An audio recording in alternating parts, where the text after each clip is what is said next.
तो गाइस कैसे हैं आप सब लोग। ट्रू डीमन के एपिसोड 11 के साथ हाजिर हो। तो लास्ट एपिसोड के एंड पे हमने देखा था कि हमारा जियोन जो होता है वो डीमन मॉन्क के बारे में वहां पर एक बुक पढ़ रहा होता है जिसमें उसे पता चलता है कि 3 तरह की स्पिरिट्स होती हैं और उनमें से कौन सी सबसे ज्यादा पावरफुल होती है। और इसी के साथ ही वो अपनी मॉन्क को वहां पर नीचे भेजा होता है जिससे उसे एंट्रेंस का पता चल सके, क्योंकि वहां पर नीचे अंडरग्राउंड जाने का रास्ता उसे पता नहीं होता। तो फिर साथ उसे पता चलता है कि यहीं पर एक राज को ओपन करने की वजह से नीचे का डोर जो है वो ओपन हो जाएगा। तो इसी के साथ ही वो सोच रहा होता है कि मुझे जहां पर अपनी स्पिरिट को और भी ज्यादा पावरफुल बनाना होगा। ये वैसे तो काफी ज्यादा काम किया, लेकिन फिलहाल के लिए इसने लेडी सीओ के पर काम नहीं किया था, जिसकी वजह से ये काफी बड़ी टेंशन की बात है। अगर ये इवल मॉन्क जो है ये यहाँ पर लेडी सीओ को नहीं मार सकता, इसका मतलब यह है ये गार्ड कैम को भी नहीं मार सकता। और अगर मैं गार्ड कैम को नहीं मार सकता तो फिर मैं यहाँ पर काफी बड़े में खतरे में हूँ। तो ऐसा क्यों हुआ होगा? मुझे लगता है कि उन दोनों की मार्शल आर्ट्स हायर है, क्योंकि थोड़ी देर पहले मैंने यहाँ पर गोचान के ऊपर इवल मॉन्क को यूज किया था। तो डीमन मॉन्क जो था गोचान के ऊपर सही से काम कर रहा था, उसने उसको बड़ी आसानी के साथ जकड़ लिया था और उसे मारने वाला था।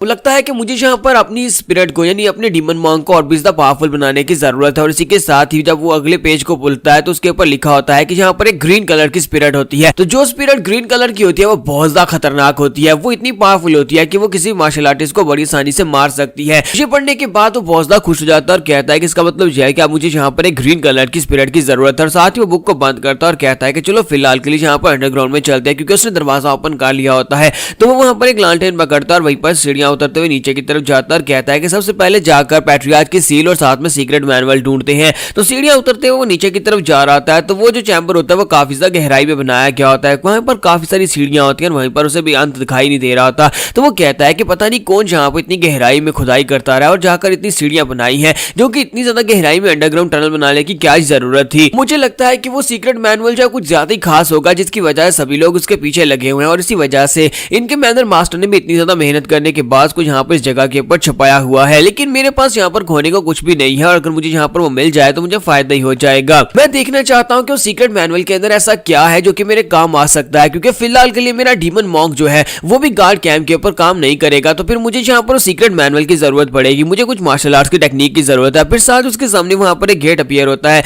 तो हमारा जो जियोन होता है वो जाकर उस दरवाजे को खोलता है और अंदर आ जाता है। जैसे वो अंदर आता है वहां पर उसके सामने 4 दरवाजे होते हैं। तो वो कहता है कि जहां पर उनकी मेमोरीज के मुताबिक उस इवल स्पिरिट ने जो बताया था कि वहां पर चौथे दरवाजे के पीछे वो सीक्रेट मैनुअल सील पड़ी हुई है, तो मुझे चौथे दरवाजे के अंदर ही जाना होगा, बाकी के दरवाजों के अंदर नहीं जाते। और इसी के साथ ही वो डायरेक्टली 4th डोर को ओपन करता है और उसके अंदर जाता है। तो वो बिल्कुल एक एम्प्टी स्पेस होती है, वहां पर एक बड़ा सा मेन हॉल होता है। तो वो इस बात से काफी हैरान होता है और कहता है कि ये क्या हो रहा है यहाँ पर, ये तो बिल्कुल खाली है। लेकिन जैसे वो थोड़ा सा आगे बढ़ता है उसका पाँव जो होता है वो एक टाइल के ऊपर पड़ता है जो कि दब जाती है। वो एक ट्रैप टाइल होती है और इसी के साथ ही ऊपर से एक बड़ा सा पत्थर जो होता है उसके ऊपर गिरता है। तुम्हारा जियोन जल्दी से जंप करते ऊपर की तरफ जंप करता है ताकि उस पत्थर के ऊपर गिरने से अपने आप को बचा सके। और वो कहता है यहाँ पर तो ट्रैप्स लगे हुए हैं। और जैसे वो साइड के ऊपर जंप करके हटता है ताकि वो नीचे लैंड कर सके, इसी के साथ ही साइड के ऊपर से कुछ एरोज निकलते हैं और उसके ऊपर शूट होते हैं। तो वो उन एरोज से अपने आप को बचाता है, लेकिन वहां पर काफी सारे एरोज होते हैं। इसी के साथ उसके हाथ में जो लैंटर्न होती है उसी लैंटर्न की मदद से वहां पर उन एरोज को ब्लॉक कर रहा होता है। आखिरी वाला एरो जो होता है उसी लैंटर्न के अंदर ही आकर लगता है।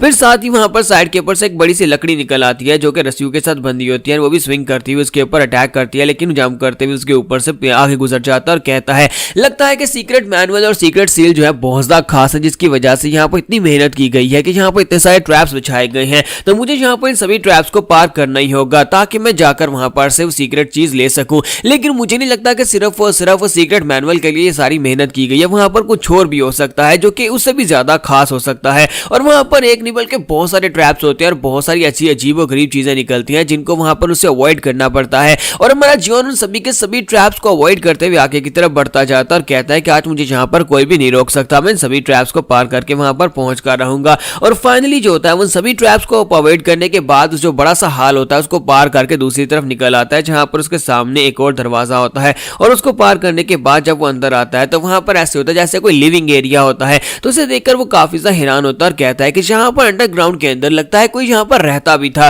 क्योंकि इस जगह को बहुत ही खास बनाया गया है, बिल्कुल एक रूम की तरह, ऊपर से जिसको सजाया भी गया है। तो वहां पर सामने टेबल के ऊपर कुछ चीजें पड़ी होती हैं। तो वो कहता है कि यहाँ पर चीजों को देखकर लगता है कि कोई यहाँ पर रहता था, और साथ ही वहां पर उसे एक बॉक्स दिखाई देता है जो कि डायरेक्टली टेबल के ऊपर ही पड़ा होता है, यानी कि वो बिल्कुल सामने पड़ा होता है। तो जियोन कहता है कि अगर ये मैनुअल इतनी ज्यादा खास था तो फिर यहाँ पर इस टेबल के ऊपर क्या कर रहा है, और जाकर उस बॉक्स को ओपन करता है। जैसे वो उसके ढक्कन को हटाता है तो अंदर दो बुक्स पड़ी होती है, एक का नाम एडमेंट रिजॉल्व होता है, दूसरे का नाम would heart sword transformation technique होता है। तो जब वो उन दोनों चीजों को देखता है तो कहता है ये तो वही सीक्रेट मैनुअल्स हैं, क्योंकि गोचा ने मुझे इनके बारे में बताया था। तो गोचा ने से बताया था सीक्रेट मैनुअल जो है वो दो बुक्स हैं, एक बुक जहां पर तुम्हारी बॉडी को ट्रांसफॉर्मेशन के लिए एक कल्टीवेशन टेक्निक है और दूसरी स्वर्ड आर्ट है। वो दोनों ही हमारी फैमिली की सीक्रेट टेक्निक्स हैं जो कि जहां पर उसी बुक से ही सीखी जा सकती हैं। तो जियोन उन दोनों बुक्स को उठा लेता है और उसे अपनी जेब में रख लेता है और कहता है कि इन दोनों को मैं रख लेता हूं। फिर साथ ही वो कहता है लेकिन ये अजीब नहीं लगता कि यहाँ पर सिर्फ दो ही मैनुअल्स थे और दोनों मैनुअल जो थे इतनी बड़ी बिल्डिंग में रखे गए और ऊपर से इनकी सिक्योरिटी इतनी ज्यादा हाई रखी गई है।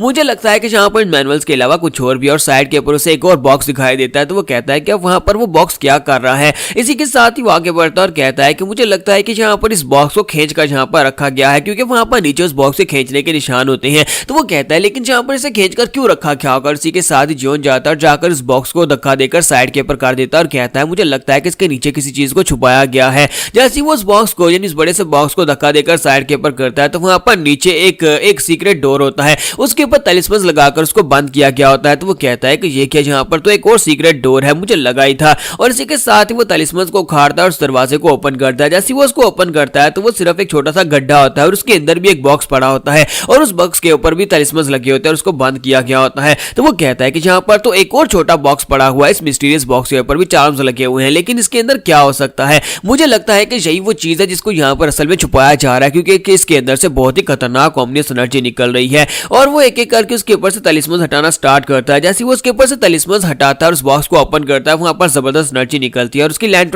लैंटर्न की लाइट जो होती है वहां पर मदम होना शुरू हो जाती है। तो वो इस बात से काफी हैरान होता है और कहता है कि ये अचानक से लैंटर्न को क्या हो गया, इसकी लाइट यहाँ पर अचानक से मदम और तेज कैसे हो रही है। फिर साथ ही वहीं पर बुझ जाती है तो वहां पर बहुत ज्यादा अंधेरा हो जाता है। तो वो कहता है कि ये क्या, अचानक से यहाँ पर अंधेरा हो गया। फिर साथ ही वहां पर बॉक्स क्योंकि उसने ओपन कर दिया था तो वो कहता है कि चलो इस बॉक्स के अंदर ही देख लेते हैं। तो उस बॉक्स के अंदर एक बुक पड़ी होती है, वो उस बुक को बाहर निकलता है, उसकी अपनी एक चमक होती है। उस बुक के ऊपर भी वहां पर एक चेन होती है जिसकी मदद से उसे वहां पर सील किया गया होता है। वो एक मॉन्क की सील होती है जिसके ऊपर हर दाने के ऊपर वहां पर तलिस्मन्स लिखे गए होते हैं। तो लेकिन उसकी जो बुक का कवर जो होता है यानी उसका जो बैक कवर होता है उसे देखकर काफी ज्यादा हैरान हो जाता है और कहता है कि इसका टेक्सचर जो है जो बहुत ज्यादा अजीब सा, ऐसा लगता है जैसे ये किसी स्किन के साथ बनाई गई हो। लेकिन जैसे वो उसे गौर से देखता है उसे पता चलता है कि ये एक इंसान की स्किन के साथ बनाई गई है, एक इंसान के चेहरे की स्किन के साथ इस बुक के कवर को बनाया गया है। तो हमारा जियोन वहीं पर डेविली स्माइल देता है और कहता है कि अगर इस बुक के कवर को इंसान की स्किन से बनाया गया है तो इसका मतलब यह है कि ये बहुत ज्यादा खास होने वाली है, ये बुक मेरे बहुत ज्यादा काम आएगी। यहीं पर से बाहर का सीन दिखाते हैं, सेकंड पैलेस का सीन दिखाते हैं, जहां पर सेकंड पैलेस मास्टर यानी सेकंड यंग मास्टर जो होता है वो अपने घर में जश्न मना रहा होता है। तो उसने बहुत सारे ढोल बजाने वाले लाए होते हैं और वहीं पर बहुत ज्यादा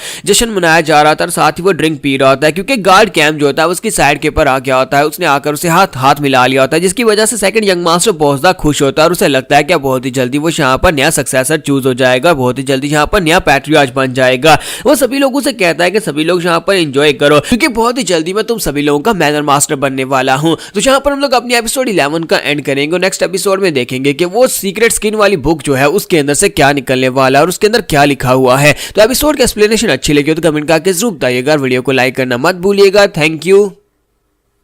तो गाइस कैसे हैं आप सब लोग। ट्रू डीमन के एपिसोड 12 के साथ हाजिर हो। तो लास्ट एपिसोड के एंड पे हमने देखा था कि सेकंड यंग मास्टर जो होता है वो अपने पैलेस में जश्न मना रहा होता है, क्योंकि गार्ड कैम उसकी साइड के ऊपर आ गए होते हैं और उसे लगता है कि बहुत ही जल्दी वो मैनर मास्टर बनने वाला है। तो सेकंड यंग मास्टर जो होता है वो गार्ड कैम से कहता है कि ये सब कुछ तुम्हारी वजह से पॉसिबल हो पाएगा, क्योंकि तुम यहाँ पर मेरी साइड के ऊपर आ गए हो। और साथ ही वहां पर वो गार्ड कैम से कहता है कि आओ ना यहाँ पर जरा आकर मेरे गले लगो। तो गार्ड कैम उसे कहता है कि सेकंड यंग मास्टर मैं यहाँ पर आपको ग्रीट करता हूँ, मैंने यहाँ पर वही फैसला किया जो बिल्कुल सही होने वाला था। और इसी के साथ ही वो उसे कहता है कि प्लीज माफ करना कि मैंने यहाँ पर आपको इतना वेट करवाया। तो वो कहता है कोई बात नहीं गार्ड कैम, ये सारी की सारी पार्टी तुम्हारे लिए यहाँ पर रखी गई है, तुम भी यहाँ पर और हमारे साथ एंजॉय करो, क्योंकि तुमने बिल्कुल सही फैसला किया है मेरे साथ आने का। गार्ड कैम उसे कहता है कि मुझे यहाँ पर इस बात की बहुत ज्यादा खुशी हुई कि आपने मुझे बहुत ही अच्छे से यहाँ पर ट्रीट किया और मुझे लगता है कि मैंने फैसला भी सही किया। और इसी के साथ ही सेकंड यंग मास्टर बाकी सभी लोगों से कहता है कि ठीक है तुम सभी लोग यहाँ पर से जा सकते हो। और वो गार्ड कैम को अपने साथ लेकर वहां पर अंदर आता है। फिर साथ ही उसे कहता है अब मुझे ये बताओ कि थर्ड यंग मास्टर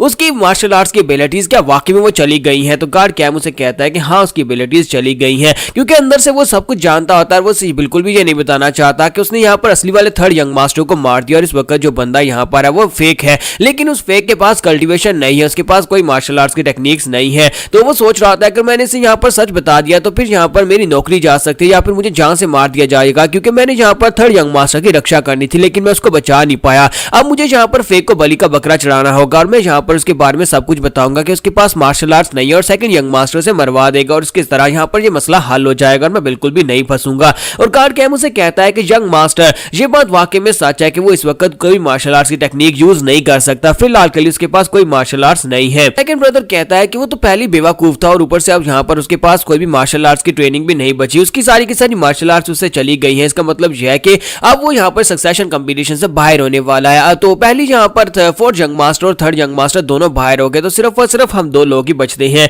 तो इसी के साथ सेकंड यंग मास्टर जो होता है उसे कहता है कि मुझे इस बात की बहुत ज्यादा खुशी है कि तुम यहाँ पर मेरे पास आए और मेरे साथ आकर मेरे साथ मिलकर काम करने वाले हो, फ्यूचर भी हम दोनों का काफी ज्यादा अच्छा होने वाला है। इसी के साथ ही सेकंड यंग मास्टर से कहता है कि मैं यहाँ पर ये जानना चाहता हूँ कि क्या तुम मुझे इस बारे में बताओगे कि उसकी मार्शल आर्ट्स के साथ हुआ क्या, अचानक से उसकी मार्शल आर्ट्स कहाँ पर चली गई, क्योंकि वो भी यहाँ पर उसे बचपन में मार्शल आर्ट्स की ट्रेनिंग कर रहा है। तो गार्ड कैम आगे से खामोश होता है और कहता है कि मैं यहाँ पर आपको इस बारे में कुछ भी नहीं बता सकता। तो वो कहता है कि अच्छा ठीक है, अगर तुम मुझे यहाँ पर नहीं बताना चाहते तब भी कोई बात नहीं है, लेकिन मुझे लगता है कि यहाँ पर गलतियां होती है, अगर तुमसे कोई गलती हुई है तो वो भी मुझे बता सकते हो। तो गार्ड कैम उसे कहता है कि सर प्लीज माफ करिएगा, मैं यहाँ पर इस बारे में आपको नहीं बता सकता और वैसे भी आप इस बारे में जानकर उसका आपका कोई फायदा भी नहीं होगा अगर आप इस बारे में जान भी जाते हैं। तो इसी के साथ सेकंड यंग मास्टर से कहता है अच्छा ठीक है, मैं तुम्हारे पर भरोसा कर लेता हूँ क्योंकि तुम यहाँ पर एक फार्मर असैसिन हो हमारे इनफेमस पैलेस के। तो ये बात सुनने के बाद गार्ड कैम को भी झटका लगता है क्योंकि उसके पास के बारे में यहाँ पर किसी को कुछ नहीं पता था कि असल में वो एक असैसिन रह चुका है। तो इस बात से वो काफी हैरान होता है और कहता है कि इस कमीने ने यहाँ पर मेरी बैकग्राउंड को चेक करवाया है।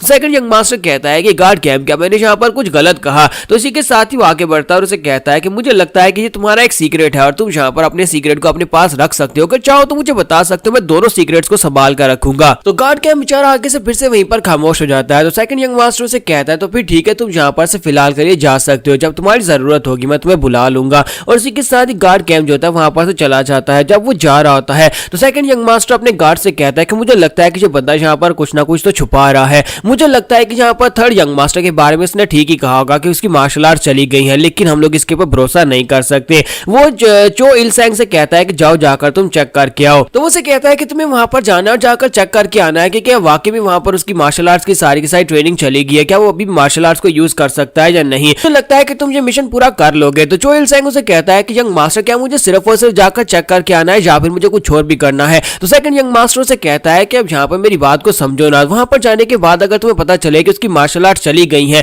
तो फिर जाकर उसका एक पांव या फिर उसका एक हाथ तोड़ देना, कम से कम उसे यहाँ पर सबक तो मिलना चाहिए। और इसी के साथ ही जो इलसेंग उसे कहता है जी मास्टर जैसा आपने कहा बिल्कुल वैसा ही होगा। तो यहीं पर से नेक्स्ट सीन जो होता है फिर से अंडरग्राउंड का दिखाया जाता है, जहां पर हमारा जियोन जो होता है अपने हाथ में वो ह्यूमन स्किन वाली बुक पकड़कर खड़ा होता है और उस बुक को अपने हाथ में पकड़कर वो कहता है कि इस बुक को मैं यहाँ पर अपने हाथ में पकड़कर खड़ा हूं और मुझे काफी ज्यादा अजीब महसूस हो रहा है, मुझे यहाँ पर अपने हाथों के अंदर से पल्पिटेशन महसूस हो रही है जैसे कि इसके अंदर कोई जिंदा चीज हो, ऐसे लग रहा है जैसे कोई चीज है जो कि मर रही है और वहां पर आखिरी सांसें ले रही है। इसी के साथ ही जियोन वहां पर और भी हंसना शुरू कर देता है और कहता है कि मुझे लगता है कि इसके अंदर बहुत ही कमाल की चीज होने वाली है, जो भी निकलेगा वो बहुत ज्यादा खास होने वाला है, मैं बहुत ज्यादा क्यूरियस हूँ, क्या मैं इस बुक को यहीं पर ओपन करूँ। और वो उस बुक को वहां पर ओपन करना चाहता है लेकिन उसके ऊपर जो चेन लगी होती है वो उस चेन को फिलहाल के लिए ओपन नहीं कर सकता, क्योंकि उसको ओपन करने के लिए यहाँ पर किसी स्पेशल टेक्निक की जरूरत पड़ने वाली है, बाई फोर्स उसको ओपन नहीं किया जा सकता। और इसी के साथ ही उसका डीमन मॉन्क जो होता है वहां पर उसके सामने अपीयर होता है। डीमन मॉन्क जैसे वहां पर आता है और आकर उसे बताता है कि बाहर से कोई इस तरफ आ रहा है। तो इसी के साथ ही वो कहता है कि अब क्या हुआ, लगता है कि कोई यहाँ पर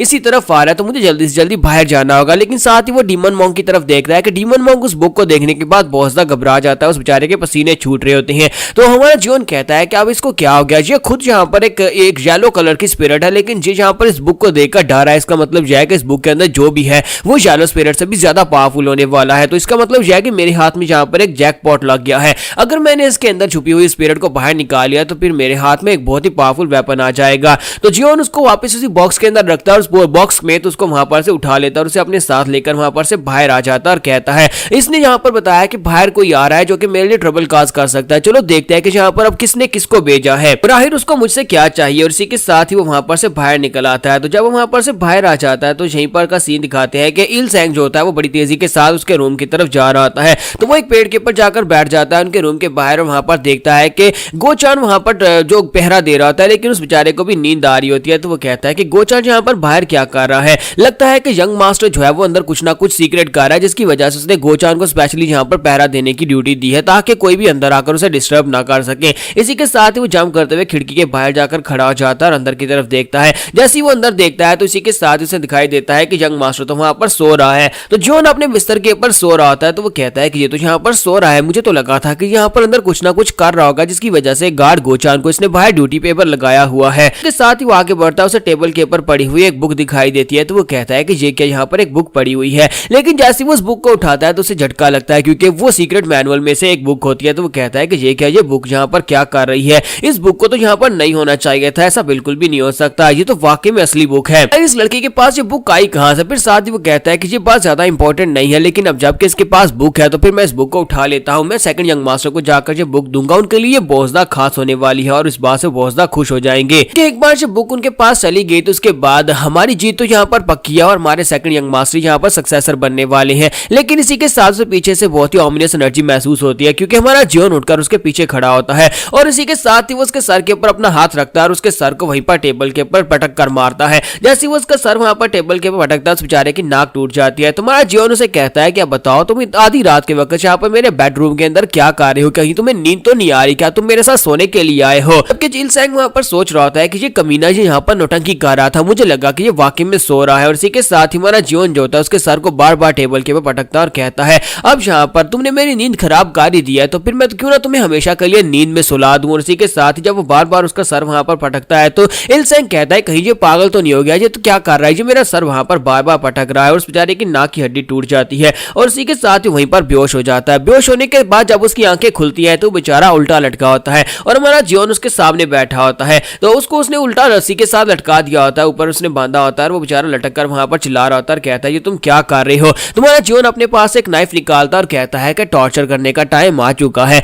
मुझे तुमसे कुछ सवाल पूछने, अगर सवालों के जवाब दोगे तो जिंदा बचोगे, अगर नहीं दोगे तो मरोगे। यहाँ पर हम लोग अपनी एपिसोड 12 का एंड करेंगे। नेक्स्ट एपिसोड में देखेंगे कि हमारा जियोन जहाँ पर किस हद तक इसको टॉर्चर करने वाला है, क्योंकि ये यहाँ पर टॉर्चर भी बहुत ही बुरा करेगा। एपिसोड की एक्सप्लेनेशन अच्छी लगी हो तो वीडियो को लाइक करना मत भूलिएगा। Thank you.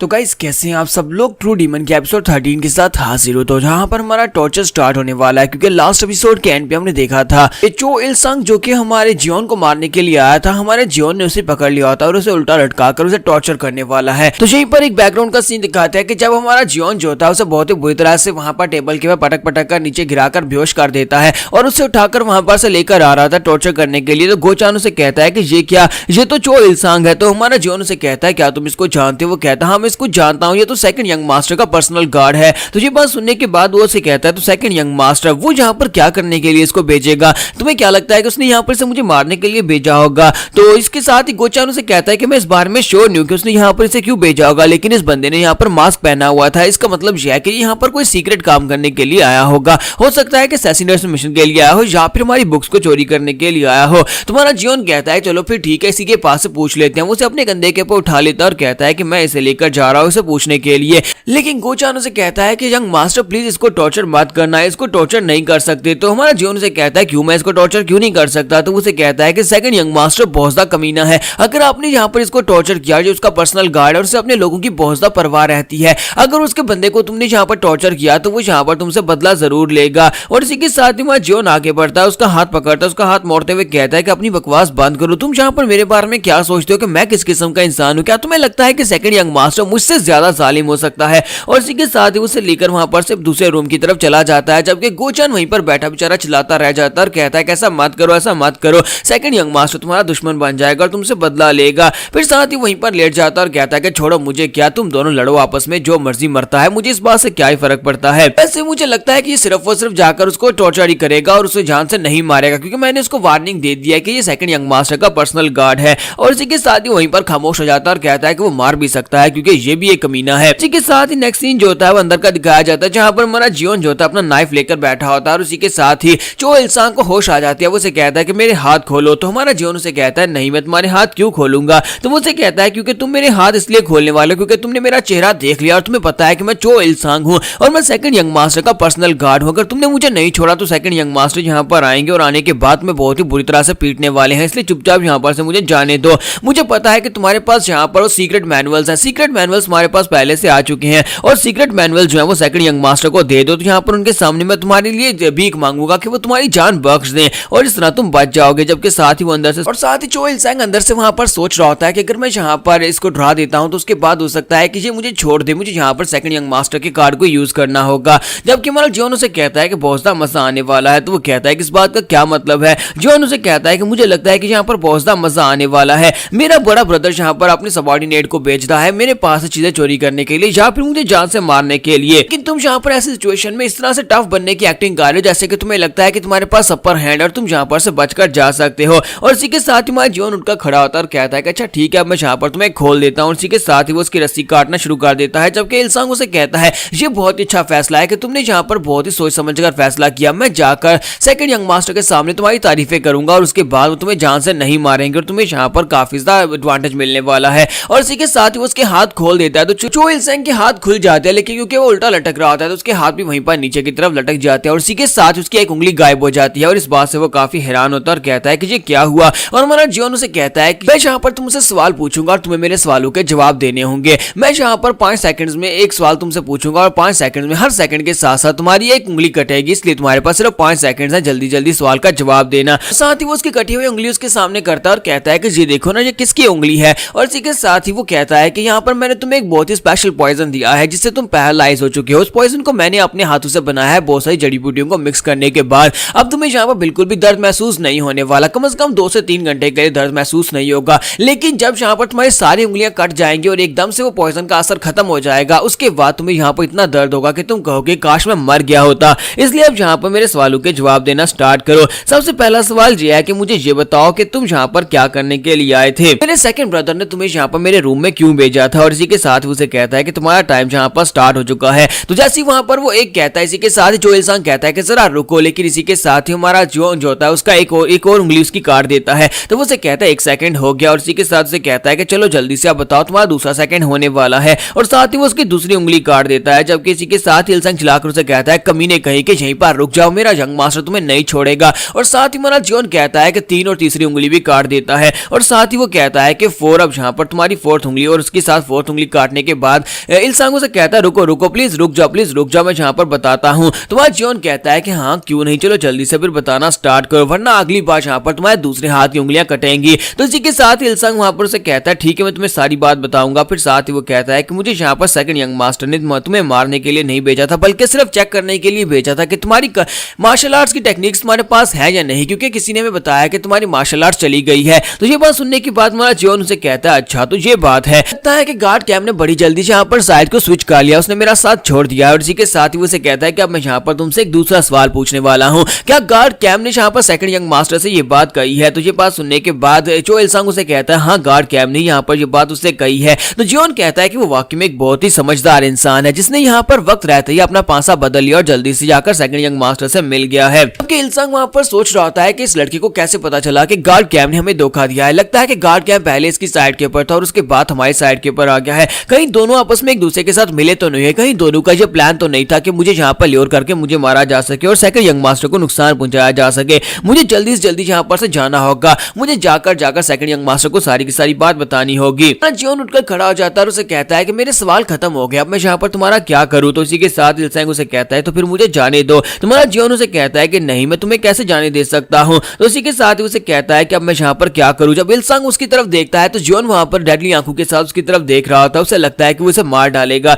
इसी के साथ ही इल्सांग वहां पर उसके सामने भीख मांगना शुरू कर देता है और कहता है कि प्लीज यहाँ पर मैंने गलत फैसला कर लिया, सेकंड यंग मास्टर का गार्ड बनकर मैं यहाँ पर तुम्हारा पर्सनल गार्ड बन सकता हूँ, मैं तुम्हारा साथ दे सकता हूँ, प्लीज यहाँ पर मुझे अपना आदमी बना लो और मैं यहाँ पर तुम्हारा गार्ड बन जाऊंगा। मैं यहाँ पर तुम्हें सेकंड यंग मास्टर से प्रोटेक्ट करूंगा और मुझे लगता है कि तुम ही यहाँ पर परफेक्ट कैंडिडेट हो नए मैनर मास्टर बनने के लिए। तुम्हारे लिए मैं कुछ भी करने को तैयार हूँ, प्लीज प्लीज यहाँ पर मुझे छोड़ दो, बस मैं तुम्हारे लिए कुछ भी करूंगा। तुम्हारा जियोन कहता है क्या वाकई में तुम मेरे लिए कुछ भी करोगे। तो वो कहता हाँ मैं तुम्हारे लिए कुछ भी करूंगा। जियोन कहता है तो फिर मुझे यहाँ पर तुमसे एक फेवर चाहिए, अभी यहीं पर इसी जगह के ऊपर मैं तुमसे कुछ करवाने वाला हूँ। और इसी के साथ ही वो खुश हो जाता है और कहता है कि लगता है कि मेरी जान बच गई, ये मुझे अपना आदमी बना लेगा और उसके बाद मौका देकर मैं यहाँ से भाग जाऊंगा। लेकिन इसी के साथ ही हमारा जियोन जो होता है अपना नाइफ उसके गले के अंदर दंसा देता है। जब वो अपना नाइफ उसके गले के अंदर दंसा देता है, इसी के साथ ही वो इल्सैंग की गर्दन के अंदर से वहां पर ब्लड बहना शुरू हो जाता है। तो हमारा जियोन उसे कहता है कि मैंने यहाँ पर कहा ना कि तुमसे मुझे एक काम है और तुमने भी कहा था कि तुम मेरे लिए कुछ भी करोगे, तो मुझे बस यहाँ पर तुम्हारा थोड़ा सा ब्लड चाहिए। और इसी के साथ ही हमारा जियोन जो होता है अपना ब्लेड उसके गले के अंदर धंसाने के बाद बाहर निकालता है, तो वहां पर से बहुत सारा ब्लड नीचे की तरफ गिर रहा होता है।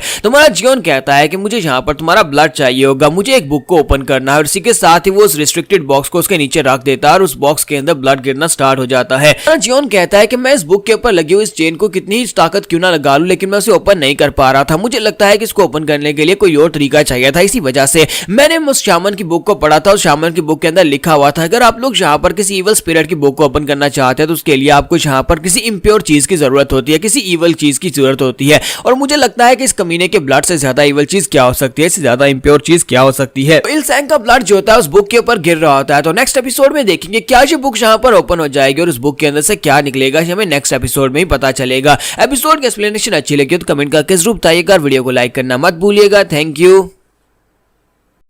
तो गाइस कैसे हैं आप सब लोग ट्रू डीमन के एपिसोड 14 के साथ हाजिर हो। तो लास्ट एपिसोड के एंड पे हमने देखा था कि हमारा जियोन जो होता है जब उस बुक के ऊपर ब्लड डालना स्टार्ट करता है तो बुक जो होती है उसके ऊपर जो रोजरी लगी होती है वो उसके अंदर क्रैक्स पड़ना शुरू हो जाते हैं। तो उसके अंदर जब क्रैक्स पड़ते हैं तो एक एक करके उसके दाने टूटना शुरू हो जाते हैं। जब उसके दाने टूट रहे होते हैं तो उसी के साथ ही बुक ओपन हो रही होती है। तो हमारा जियोन कहता है कि लगता है कि मैंने यहाँ पर इसको काम करवा लिया, यानी कि यहाँ पर जो तरीका काम कर गया और जो बुक ओपन होने वाली है। और इसी के साथ ही वहां पर ब्लड फैल जाता है। तो उसके अंदर से जो ब्लड निकलता है इस बुक के ओपन होने की वजह से वहां पर बहुत सारा ब्लड होता है, पूरा एरिया जो होता है वहां पर नीचे का पूरा एरिया रेड हो जाता है। और हमारा जियोन भी इस बात से काफी ज्यादा हैरान होता है क्योंकि उसके आसपास वहां पर पूरे एरिया में ब्लड उड़ रहा होता है। जियोन कहता है कि ये अचानक से हो क्या रहा है, इतने प्रेशर के साथ ब्लड कहां से निकल रहा है। और जहां पर बुक पड़ी हुई थी वहीं पर से ब्लड के अंदर से एक टोर्नेडो सा बनता है और उस ब्लड के अंदर से वहां पर से एक स्पिरिट निकल आती है। एक स्पिरिट जो कि लड़की होती है, वहां पर से एक लड़की की स्पिरिट उसके सामने आकर खड़ी हो जाती है। तो हमारा जियोन जो होता है उसे देखकर और भी ज्यादा हैरान होता है और कहता है कि ये क्या, इस बुक के अंदर से तो एक लड़की निकल आई, लेकिन असल में वो एक लड़की नहीं होती बल्कि वो भी एक इवल स्पिरिट होती है। तो जियोन कहता है कि मुझे लगता है कि ये यहाँ पर ग्रीन स्पिरिट से ज्यादा पावरफुल है।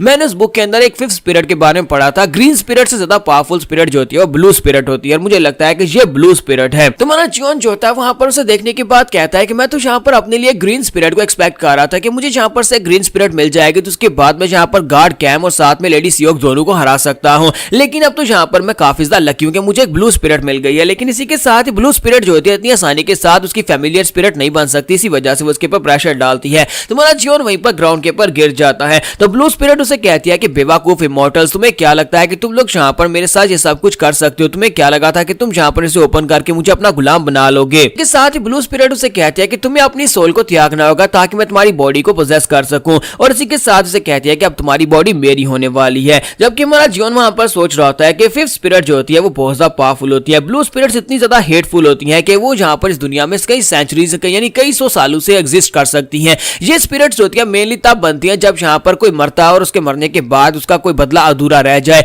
या फिर उसे किसी से बहुत ज्यादा नफरत और वो उसे बदला लेना चाहती हो तो वो हजारों साल से यहाँ पर जिंदा हो सकती है। इसी वजह से ये बहुत ज्यादा पावरफुल होती है। यहाँ तक कि इनको पकड़ने के लिए 10 शामन्स की जरूरत पड़ती है। 10 स्किलफुल शामन्स मिलकर भी तब जाकर एक ब्लू स्पिरिट को मार पाते हैं। इसी वजह से इसे देखते मार देना चाहिए, लेकिन एक नॉर्मल इंसान के इसके सामने टिकने के कोई चांसेस नहीं है। तो वो ब्लू स्पिरिट जो होती है अपने बालू के अंदर से अपने पाइप को निकालती है और उसको वहां पर फूंकना शुरू कर देती है। जबकि साथ ही वो कहती है कि लड़के तुम अभी तक यहाँ पर स्ट्रगल क्यों कर रहे हो, तुम्हारी बॉडी के अंदर से अभी तक सोल क्यों नहीं निकली? लेकिन उस बेचारी को क्या पता है कि उसका सामना यहाँ पर उससे भी एक बड़े मॉन्स्टर के साथ हो गया है। तुम्हारा जियोन वहां पर रेजिस्ट कर रहा होता है, वहां पर उसके सामने खड़ा होने की कोशिश कर रहा होता है। तो वो कहता है कि मुझे यहाँ पर जब बुक मिली हो तो इस बुक के अंदर से एक ब्लू स्पिरिट निकली, लेकिन मैं यहाँ पर इस चीज को छोड़ू कैसे? मैं यहाँ पर इसको कैसे छोड़ दूं जबकि मैं इसे अपना गुलाम बना सकता हूँ और इसकी मदद से मैं यहाँ पर बहुत कुछ कर सकता हूँ। तो जियोन कहता है ये बहुत ज्यादा इंटरेस्टिंग है। तो ब्लू स्पिरिट उसे कहती है कि क्या तुम यहाँ पर क्या बड़बड़ा रहे हो? तुम्हारा जियोन कहता है कि इस दुनिया के अंदर जितने भी गोस्ट चाहे वो कितने ही पावरफुल क्यों ना हो, लेकिन सभी को यहाँ पर हमारी बॉडी क्यों चाहिए होती है? मुझे एक बात तो यहाँ पर गोस्ट और इवल स्पिरिट्स के बारे में पता चली है कि जब तक तुम्हारे पास हमारी बॉडी नहीं है तब तक तुम मेरा कुछ भी नहीं उखाड़ सकती। जैसे वो उसे ये वाली बात करता है इसी के साथ ही ब्लू स्पिरिट आगे से हंसना शुरू कर देती है और कहती है कि तुम्हें लगता है कि तुम्हारी बॉडी को पोजेस किए बिना मैं यहाँ पर कुछ भी नहीं कर सकती। और इसी के साथ ही जियोन से कहता है हाँ, अगर ऐसी बात होती तुम यहाँ पर मेरी बॉडी लेने की कोशिश नहीं करती, इसी वजह से तुम यहाँ पर मेरी बॉडी मांग रही हो। तो इसी के साथ ही ब्लू स्पिरिट जो होती है वहां पर अपनी पावर्स को यूज करते हुए वहां पर उसके ऊपर अटैक कर देती है। वो ब्लड के साथ एक स्पीयर बनाती है और ब्लड का स्पीयर जो होता है वो जियोन की बॉडी के आर पार हो जाता है, वहां पर एक होल हो जाता है। तो जियोन कहता है कि ये अभी यहाँ पर क्या हुआ, और इसी के साथ ही जियोन वहीं पर ग्राउंड के ऊपर गिर जाता है। तो ब्लू स्पिरिट उसे कहता है कि तुम बेवकूफ मॉडल कहेंगे, तुम्हें क्या लगता है कि मैं यहाँ पर तुम्हें कुछ भी नहीं कर सकती। और इसी के साथ ही उसे कहता है कि तुमने यहाँ पर मेरे लिए कोई रास्ता नहीं छोड़ा, मैं तुम्हारी बॉडी को पोजेस करना चाहती हूँ, इसलिए मैं चाहती थी कि तुम्हारी बॉडी को कम से कम नुकसान पहुंचे। और साथ ही वो फिर से वहां पर अपने हाथ को सामने की तरफ करते हुए उसके ऊपर एक ब्लड स्लैश लगाती है, और जो ब्लड स्लैश उसके चेहरे के ऊपर लगते हैं जहां पर उसका पूरा आधा चेहरा ही जो होता है वो छिल जाता है, उसकी स्किन उतर जाती है और हमारा जियोन वहां पर फिर से जोर जोर चिल्लाना शुरू कर देता है। तो ब्लू स्पिरिट उसे कहती है कि अभी भी तुम्हारे पास टाइम है, खुद यहाँ पर मेरे सामने सबमिट कर दो तो तुम्हारे लिए अच्छा रहेगा। ब्लू स्पिरिट उसे कहती है कि अब तुम्हें यहाँ पर समझ आ रही है, मैं यहाँ पर तुम्हारे साथ जो करना चाहूँ वो कर सकती हूँ, मैं तुम्हारे साथ कुछ भी कर सकती हूँ, मुझे बस यहाँ पर अपनी बॉडी दे दो और उसके बाद तुम यहाँ पर से आजाद हो जाओगे, वरना तुम्हें बहुत ही दर्दनाक मौत मिलने वाली है और तुम्हारे मरने के बाद मैं तुम्हारी बॉडी पर कब्जा कर लूंगी। लेकिन हमारा जियोन जो होता है अभी वहां पर उसके सामने डर कर खड़ा होता है, उसके चेहरे के ऊपर उसकी स्किन उतर चुकी होती है और उसकी कमर के ऊपर वहां पर उसके पेट के ऊपर वहां पर एक होल होता है, लेकिन वहां पर से ब्लड बह रहा होता है और उसको पकड़कर वहां पर खड़ा होता है। ब्लू स्पिरिट कहती है कि इसने यहाँ पर मेरे टॉर्चर को फेस कर लिया, हालांकि इसका चेहरा आधा उखड़ चुका है, लेकिन इसके बावजूद ये मेरे सामने खड़ा है। ये लड़का वाकई में कोई ऑर्डिनरी इंसान नहीं है, बल्कि काफी ज्यादा स्पेशल लगता है। फिर साथ ही ब्लू स्पिरिट फिर से अपने हाथ को सामने की तरफ करती है और वहां पर ग्राउंड के ऊपर जो ब्लड बिखरा होता है उसी ब्लड के साथ उसके पांव बांध लेती है और साथ उसके हाथ बांधकर उसे ऊपर पीछे जाकर पिलर के साथ पटकाती है। तो उस पिलर के साथ उसके पटकने के बाद वो खुद भी वहां पर ऊपर उड़कर आती है और उसे कहती है कि लड़के मैं तुम्हें यहाँ पर एक ऑफर देना चाहती हूँ,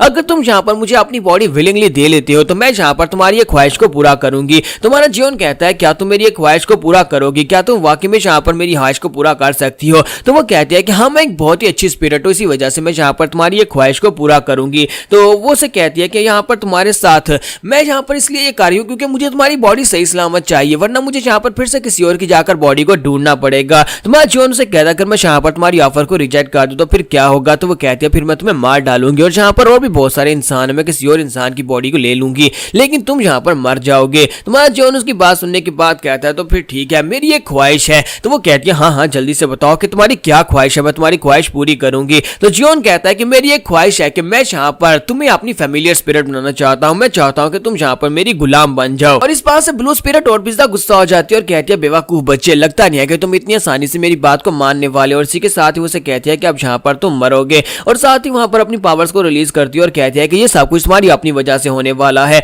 और वो उसे कहती है कि अब तुम बेवकूफ इंसान अब यहीं पर मर जाओ। और साथ ही वो फिर से अपनी ब्लड पावर्स को यूज करते हैं वहां पर बहुत सारी स्पाइक्स बनाती है और इन स्पाइक्स के साथ हमारे जोन के ऊपर अटैक कर देती है। वो सारे जब जोन के ऊपर टकराते हैं तो पीछे का पिलर भी टूट जाता है, हमारा जोन जो होता है वहां पर ब्लड सी के अंदर गिर जाता है। तो वहां पर नीचे जो होता है वो एंडलेस सी होता है जो ब्लड का होता है, वो उसके अंदर डूबता जा रहा होता है। तो जियोन कहता है कि यहाँ पर हो क्या रहा है, मुझे कुछ भी समझ नहीं आ रही। उसने यहाँ पर मेरे पर अटैक किया और मेरे अंदर तक मुझे यहाँ पर दर्द हो रहा है, यहाँ तक कि मेरी हड्डियां ऐसे महसूस हो रहा है जैसे कि उसके ब्लड अटैक की वजह से मेरी हड्डियां भी पियर्स हो गई हूँ। फिर साथ ही वहां पर वो पानी के अंदर वहां पर गिरता जा रहा था, लेकिन गिरते गिरते वो सोच रहा था कि मुझे यहाँ पर कुछ अलग सी फीलिंग आ रही है, मैं यहाँ पर ब्लड के अंदर डूब रहा हूँ लेकिन जो ब्लड नहीं है, क्योंकि मुझे यहाँ पर इस चीज के बारे में काफी कुछ अंदाजा है। जब लास्ट टाइम मैंने यहाँ पर शायद के साथ गांव के अंदर घुसकर बहुत सारे लोगों की जान ली थी, उस वक्त मुझे वहां पर ब्लड महसूस हुआ था। उस वक्त मैंने ब्लड की स्मेल को महसूस किया था, मेरे हाथों के ऊपर मेरी बॉडी के ऊपर ब्लड लगा था और उस ब्लड के अंदर बहुत सारी लाइफ थी। लेकिन जहां पर इस ब्लड के अंदर मुझे ऐसी कोई भी फीलिंग महसूस नहीं हो रही, ऐसे लगता है कि जैसे मैं हार्ड ग्राउंड के ऊपर लेटा हुआ हूं और जो ब्लड जो है ये ब्लड है ही नहीं। तो हमारा जियोन जो होता है वहां पर उसकी ट्रिक को समझ जाता है, क्योंकि वो सिर्फ और सिर्फ एक इल्यूजन होती है। उसे याद आता है कि उस बुक के अंदर लिखा हुआ था कि जब ब्लू स्पिरिट्स होती हैं, ब्लू स्पिरिट्स यहाँ पर इल्यूजन्स क्रिएट कर सकती हैं और तुम्हें यहाँ पर इल्यूजन्स की दुनिया में भेज सकती हैं। तुम्हारा जियोन वहीं पर से अपनी पांचों की पांचों सेंसेस को ब्लॉक कर देता है, जिसकी वजह से वो इल्यूजन्स के अंदर ना फंस सके। जैसे वो अपनी वहां पर सेंसेस को ब्लॉक करता है, इसी के साथ इल्यूजनरी वर्ल्ड जो होता है वहां पर उसके अंदर क्रैक्स पड़ना शुरू हो जाते हैं और ब्लू स्पिरिट भी इस बात से पहुंचता हैरान होती है, क्योंकि इसी के साथ ही उसकी इल्यूजनल वर्ल्ड जो होती है वहां पर टुकड़े टुकड़े हो जाती है और उसके इल्यूजन वर्ल्ड के टूटने के बाद हमारा जियोन उसके सामने खड़ा होता है, जबकि स्पिरिट भी पीछे जाकर दीवार के साथ टकराती है। फिर साथ ही उठकर सामने की तरफ देखती है और कहती है कि ये लड़का कुछ ज्यादा ही खास है, ऐसा कैसे हो सकता है कि इस लड़के ने जहां पर मेरे इल्यूजनरी वर्ल्ड को इतनी आसानी से तोड़ दिया। जहां पर हम लोग अपनी एपिसोड 14 का एंड करेंगे और नेक्स्ट एपिसोड में देखेंगे क्या हमारा जियोन जहां पर इस ब्लू स्पिरिट को अपनी फैमिलियर स्पिरिट बना पाएगा या नहीं। तो गाइस कैसे हैं आप सब लोग। ट्रू डीमन के एपिसोड 15 के साथ हाजिर हूं। तो लास्ट एपिसोड के एंड पे हमने देखा था कि हमारा जियोन जो होता है इल्यूजनरी वर्ल्ड के अंदर से बाहर निकल आता है। तो इसी के साथ ब्लू स्पिरिट जो होती है अपनी एनर्जी के साथ वहां पर एक बटरफ्लाई बनाती है और उस बटरफ्लाई को सामने की तरफ भेजती है। वो बटरफ्लाई जो होती है सीधी उड़ती जाकर हमारे जियोन के चेहरे के साथ टकराती है, लेकिन हमारा जियोन वहां पर अपनी 5 सेंसेस को ब्लॉक कर चुका है, इसी वजह से उसे कुछ भी महसूस नहीं होता। तो वो कहती है ऐसा कैसे हो सकता है। ये जो ट्रांसेंडेंस राम है, ट्रांसेंडेंस राम के अंदर सिर्फ और सिर्फ कोई बहुत ही पावरफुल मार्शल आर्टिस्ट ही पहुंच सकता है, लेकिन ये तो सिर्फ वो सिर्फ एक बच्चा है जिसने अभी तक मार्शल आर्ट्स भी नहीं सीखी। फिर ये यहाँ पर ट्रांसेंडेंस राम में कैसे पहुंच सकता है। इसका मतलब यह कोई आम बच्चा नहीं है, बल्कि ये बहुत ज्यादा स्पेशल है। ऊपर से इस तरह के स्किल्स हासिल करने के लिए आपको एक शामन बनना पड़ता है और सिर्फ और सिर्फ एक शामन इस तरह के काम कर सकते हैं, लेकिन इस लड़के के अंदर ऐसी कोई बात नहीं और ऊपर से ये शामन भी नहीं है। कहीं ऐसा तो नहीं है कि ये लड़का इन एबिलिटीज के साथ ही पैदा हुआ है कि ये ग्रेट शामन बन सकता है। इसी के साथ ही हमारा जीवन वहां पर जोर जोर से हंसना शुरू कर देता है। जब हमारा जीवन वहां पर हंस रहा होता है तो इसी के साथ ही ब्लू स्पिरिट उसे कहती है कि तुम यहाँ पर हंस क्यों रहे हो, तुम्हें लगता है कि तुमने यहाँ पर मेरी इल्यूजन को ब्रेक कर दिया तो तुम यहाँ पर इतनी आसानी के साथ मुझे अपनी फैमिली बना लोगे। मेरे पास यहाँ पर अपर हैंड ऐसा बिल्कुल भी नहीं होने वाला। जबकि हमारा जियोन उसे कहता है कि नहीं, मुझे यहाँ पर एक बहुत ही अच्छा आइडिया आया है। तो ब्लू स्पिरिट उसे कहती है तुम्हें यहाँ पर क्या आइडिया आया। फिर साथ ही वो चलाकर उसे कहती है कि तुम यहाँ पर क्या करने वाले हो। तुम्हारा जियोन इसी के साथ उसकी बुक को निकालता है और उसे कहता है कि ये देखो, मैंने यहाँ पर एक बार पढ़ा था जिसके अंदर लिखा हुआ था कि स्पिरिट्स जो होती हैं अगर वो कई हजार सालों तक यहाँ पर किसी एक चीज के साथ जुड़ी रहे तो वही उनका घर बन जाता है, और अगर यहाँ पर उनको डिस्ट्रॉय करना है तो हमें उस चीज को डिस्ट्रॉय करना होगा, तभी हम लोग यहाँ पर उनको डिस्ट्रॉय कर सकते हैं। और इसी के साथ ही हमारा जियोन जो होता है उसे कहता है कि अब मैं यहाँ पर इस बुक को डिस्ट्रॉय करने वाला हूँ, जिससे यहाँ पर तुम खुद ही मेरे सामने भीख मांगोगे कि तुम यहाँ पर मेरी फैमिली बनना चाहती हो। और इसी के साथ ही हमारा जियोन जो होता है अपने दांतों के साथ उसके ऊपर लगी हुई जो स्किन कवर होती है उसको फाड़ना शुरू कर देता है। जैसे ही वो उसको फाड़ता है तो इसी के साथ ही ब्लू स्पिरिट बहुत ही बुरी तरह जख्मी हो जाती है, वहां पर चलाना शुरू कर देती है और कहती है बेवकूफ बच्चे जी तुम क्या कर रहे हो, उसको छोड़ो, बुक को छोड़ दो। लेकिन हमारा जियोन वहां पर और भी ज्यादा उसको फाड़ना शुरू करता है और कहता है कि मैंने सही सोचा था, मुझे लगा ही था कि जब इस बुक के कवर को फाड़ा जाएगा तभी यहाँ पर तुम्हें नुकसान पहुंचेगा। अब यहाँ पर देखो तुम्हारा क्या होने वाला है। जब किसी के साथ ही वो बड़ी तेजी के साथ आगे बढ़ती है और कहती है कि ये लड़का यहाँ पर ऐसे कैसे कर सकता है, ये लड़का यहाँ पर उस बुक के ऊपर लगी हुई उसकी स्किन को इतनी आसानी से कैसे फाड़ रहा है, क्योंकि उस स्किन को तोड़ना इतना भी आसान नहीं था। अगर उस स्किन को फाड़ना या फिर उसकी सील को हटाना इतना आसान होता तो पिछले कई हजार सालों से यहाँ पर कई शामन आए और कई शामन के हाथ से बुक लगी, लेकिन कोई भी इसको ओपन नहीं कर पाया। तो इसी के साथ ही बड़ी तेजी के साथ आगे बढ़ती है, हमारे जियोन को गले से पकड़ती है और उसे वहां पर पिलर के साथ टकराती है और उसे कहती है लड़के तुमने यहाँ पर मुझे गुस्सा दिला दिया, अब यहाँ पर तुम मरने वाले हो। अगर तुम मेरी इल्यूजन से निकल गए तो इस बात से क्या फर्क पड़ता है, लेकिन मैं यहाँ पर तुम्हारा गला दबाकर तो मार ही सकती हूँ। मुझे यहाँ पर तुम्हारी बॉडी की जरूरत भी नहीं है, अब यहाँ पर तुम्हारी अपनी गलती की वजह से तुम मरने वाले हो। तो इसी वजह से मैंने यहाँ पर तुम्हारे पर तरस खाया था, तुम्हें एक ऑफर दी थी, लेकिन अब यहाँ पर तुम मरोगे। लेकिन वो जियोन को मार नहीं रही होती क्योंकि वो वहां पर उसे मौका दे रही होती है कि जियोन वहां पर अपने मुंह के अंदर जो उसने स्किन का टुकड़ा पकड़ा हुआ है छोड़ दे और साथ ही बुक को भी छोड़ दे। तुम्हारा जियोन उसे कहता है कि अगर तुम यहाँ पर मुझे मारना चाहती तुमने अभी तक यहाँ पर मुझे मार दिया होता, और वैसे भी तुम यहाँ पर इस बुक को मेरे हाथ से क्यों नहीं छीन लेती। ये बुक जो कि यहाँ पर तुम्हारी किस्मत के साथ जुड़ी हुई है, अगर इस बुक को फाड़ दिया तो तुम भी मरोगी, तो तुम्हें तो पहले इस बुक को मेरे हाथ से छीनना चाहिए था। तो ब्लू स्पिरिट जो होती है उसे समझ आ जाती है कि इस लड़का काफी ज्यादा समझदार है, उसे पता चल चुका है कि मैं इसके हाथ से इस बुक को नहीं ले सकती। तुम्हारा जियोन कहता है कि तुम मेरे हाथ से इस बुक को नहीं ले सकती, अगर तुम इस बुक को नहीं ले सकती इसका मतलब यह कि अगर मैं स्किन के टुकड़े को निगल जाऊंगा तो फिर यहाँ पर तुम क्या ही कर लोगी, तुम मेरे मुंह के अंदर से इस टुकड़े को भी नहीं निकाल पाओगी। और इसी के साथ ही वो उसके ऊपर और ज्यादा जोर डालना शुरू करती है और कहती है कि जल्दी से स्किन के टुकड़े को बाहर निकालो, मैंने कहा कि जल्दी से बाहर थूको। तुम्हारा जियोन कहता है कि नहीं, मैं इसको बाहर नहीं थूकने वाला। तो वो उसका गला दबा रही होती है, जिसकी वजह से हमारा जियोन जो होता है उसकी हालत काफी ज्यादा खराब होती जा रही होती है, उसका गला दब रहा होता है, उस बेचारे की आंखें बाहर आ रही होती हैं, लेकिन वो स्किन के टुकड़े को वहां पर निगल रहा होता है ताकि उसको अपनी बॉडी के अंदर निगल जाए। इसी के साथ ही हमारा जियोन जो होता है वहां पर उस टुकड़े को निगल जाता है। जैसे वो उस टुकड़े को निगल जाता है वो स्पिरिट चिल्लाकर उसे कहती है कबीने घटिया इंसान कहीं कि तुमने ये क्या कर दिया, तुमने यहाँ पर स्किन के टुकड़े को क्यों निगल दिया। और साथ ही वो उसका और ज्यादा गला दबाती है, जिसकी वजह से हमारा जियोन वहां पर बेहोश हो जाता है। जब हमारा जियोन वहां पर बेहोश हो जाता है इसी के साथ ही वो जो स्पिरिट होती है वो भी बेहोश हो जाती है। दोनों के बेहोश होने के बाद हमारा जियोन उसकी स्पिरिचुअल स्पेस के अंदर चला जाता है जहां पर उसकी मेमोरीज होती हैं।